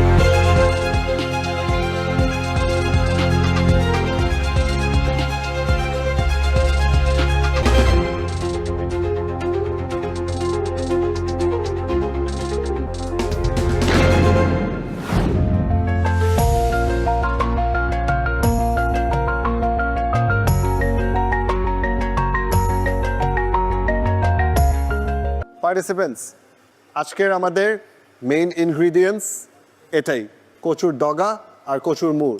গত পর্বের মতো এক্স্যাক্টলি সেমভাবে আমাদেরকে আজকেও দুটো রেসিপি বানাতে হবে। সাথে আপনারা যদি চান কমপ্লিমেন্টারি অর সাইড ডিশ একটা বানাতে পারবেন। Time will be the same, 1 hour cooking time and 15 minutes for grocery. It is a team work, team bonding form করবেন, টিমে কাজ করবেন, দুটো প্রপার ডিশ নিয়ে আসবেন, you will get the marks. Participants, আমি বলবো এই যে কচুর মূল এবং ডগা দিয়ে যেটাই রান্না করো না কেন তোমরা, এর ফ্লেভারটা যেন পাই এবং ফিলটাও যেন আমরা যখন খাবো বাইটে বাইটে পাই, এই জিনিসটা মাথায় রাখতে হবে। ডিয়ার পার্টিসিপেন্টস, আপনারা সবাই নিশ্চয়ই বুঝে গেছেন আপনাদেরকে এমন প্লেটিং করে নিয়ে আসতে হবে যেখানে আমাদের থিমের সাথে প্লেটিং যাতে ম্যাচ করে। এই তো বাংলার স্বাদ, আমরা যাতে প্লেটিংয়ে এই তো বাংলার স্বাদটা পেয়ে যাই। এবং সেই সাথে আরেকবার মনে করিয়ে দিতে চাই, গত পর্ব এবং আজকের পর্ব, দুই পর্ব মিলিয়ে কিউমুলেটিভ স্কোরে যে বটম টিম থাকবে তাদেরকে এই মঞ্চ থেকে বিদায় নিতে হবে। মাই ডিয়ার পার্টিসিপেন্টস, আজকেও তোমরা কোনো মেন্টরস টাইম পাচ্ছ না, কাজেই যে যার মতো টিম বিল্ড করে কাজ করতে হবে। Best of luck all of you.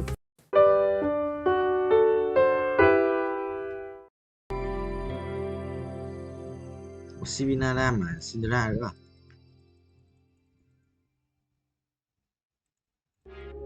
Chỉ một con nào đấy giữ tạm đồ Cinderella giữ đồ Nami. Để xì nhót tành luôn, cũng tành.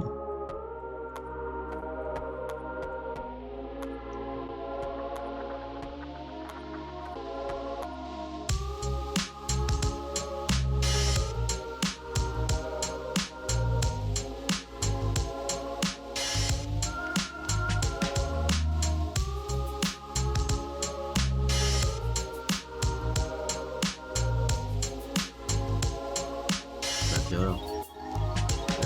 Ghép đồ rồi.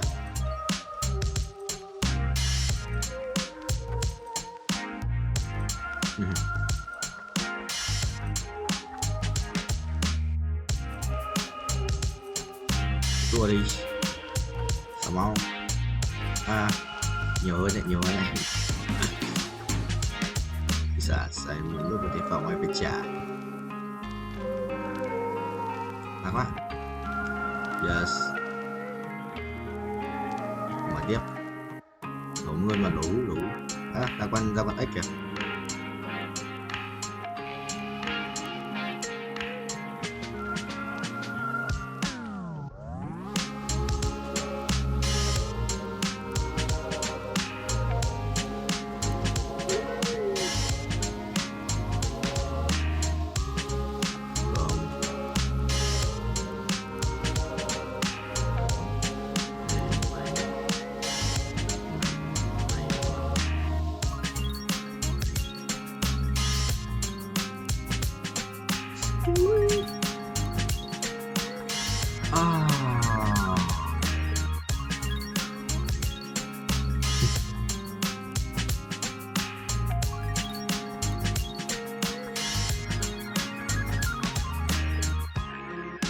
Mọi người đây, hình kỳ quay yếu vậy. Anh quá nhiều tanh rồi nhỉ? Đúng thế.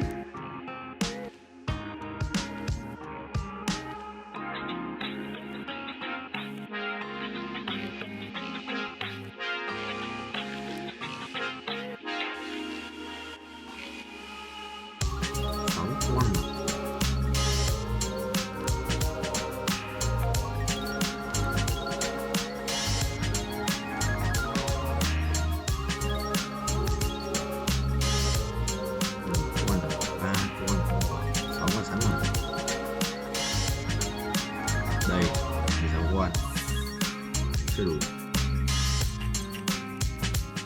Chúng nó con là 6 này, 6 được thêm một con nữa này. 7 con này là 6 này.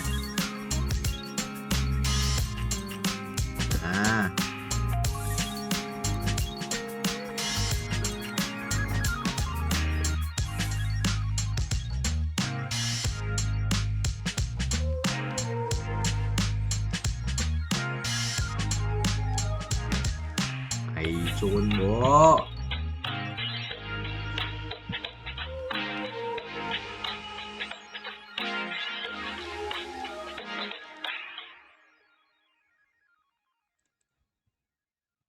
Ná sốt. Được. Xoay xa đấy thôi đi. Xoay xa kia đi. Đéo Nam Mi ạ. Rồi lấy cái dần trước đi.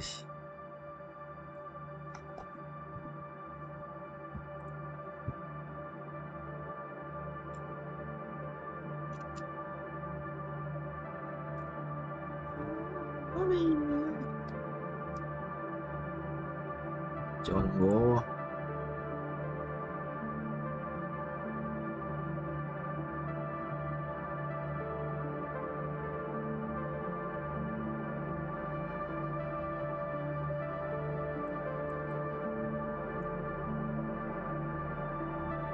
That's how we do it.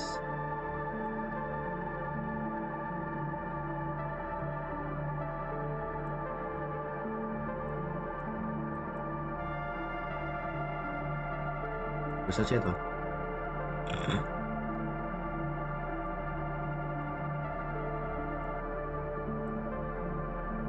Sắp chết rồi.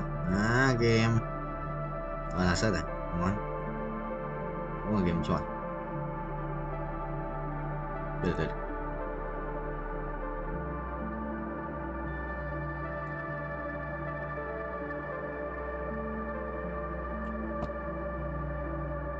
Rồi. Trên hình tiền thủ. Vậy đó.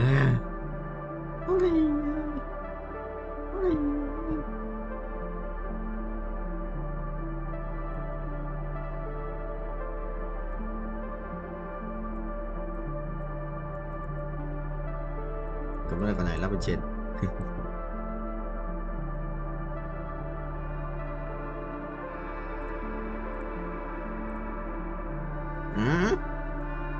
Cho anh nhỉ.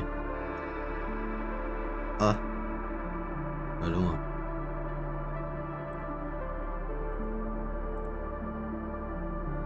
Đây xe 2 mà để từng kỳ quái mà.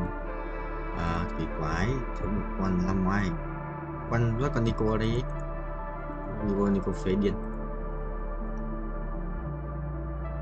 Là sất vì khổng lồ la sất công ty à. Tịch quy và thông tin có quá xong. Chờ mà nên chờ đang thua mà thua nước ra cũng chết đâu. Chúng ta như mấy lần khác thì dí được lời mà bạn nhiệm không dí thì thôi được rồi. Là sân 2 đấy. Ai qua gắt để trời. Wow, đừng một lần đến chạy Hà Nội để cũng đau nhiên tệ trên một con mồi nó là câu hỏi xanh rồi mới rau xoáy mà xoáy gần chết rồi.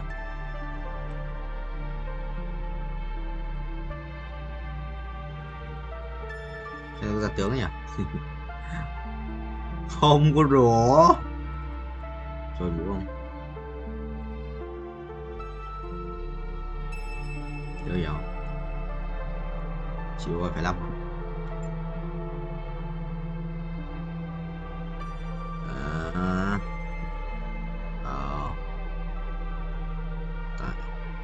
tao chưa đi tập.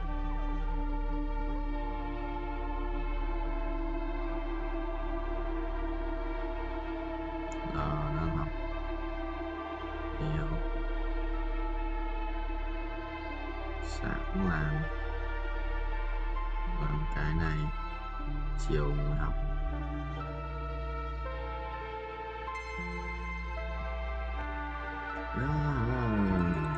Rồi còn là sớt chưa chết nhưng mà tim chết hết rồi.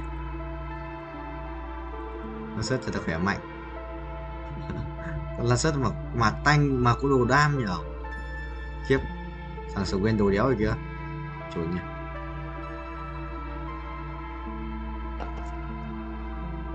Tao học ở trung tâm với học nhà có cơ thế nóng tính là gì tuyển nhân sự đây. Nó sẽ ba đi xong mình ở đây là anh từng ngày tôi nhân một tên hay là quý 20 củ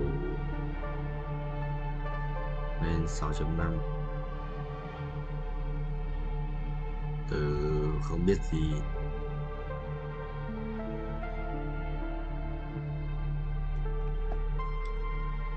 Tác độ phẫu thuật số như kèm 10 ở giữa tuần rồi.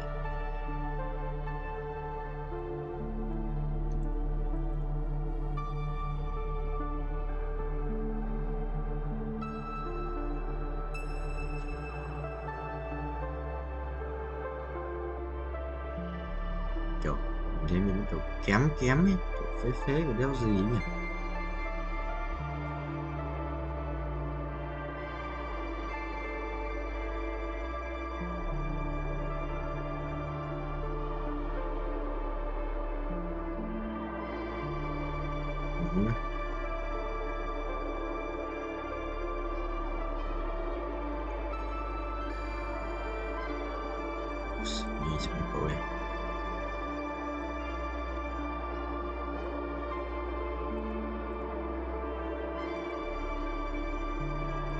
biến linh tinh ấy, bữa lắm.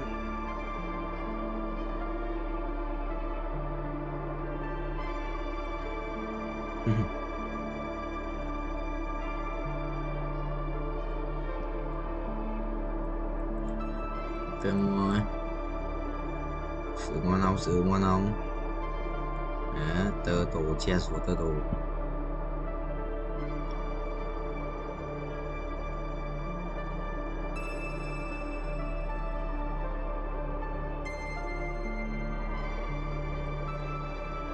Hết tiền rồi. Phải tiền. Xong.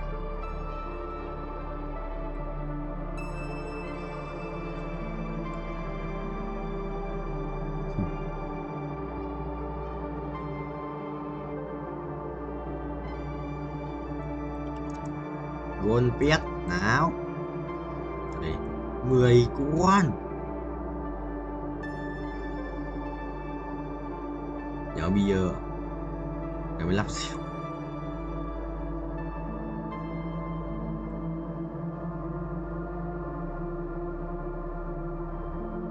Lấy con này bán lấy tiền nhé. Được cái huyết kiếm rồi. 12 con liền rồi. Chắc là mình nhớ mặt con đấy rồi. Chắc đầu ấy, thành ra bắn trúng méo gì. Đây này, 12 con nữa. 3 con nữa. Có ếch xanh nếu đủ luôn, ếch có ếch mà.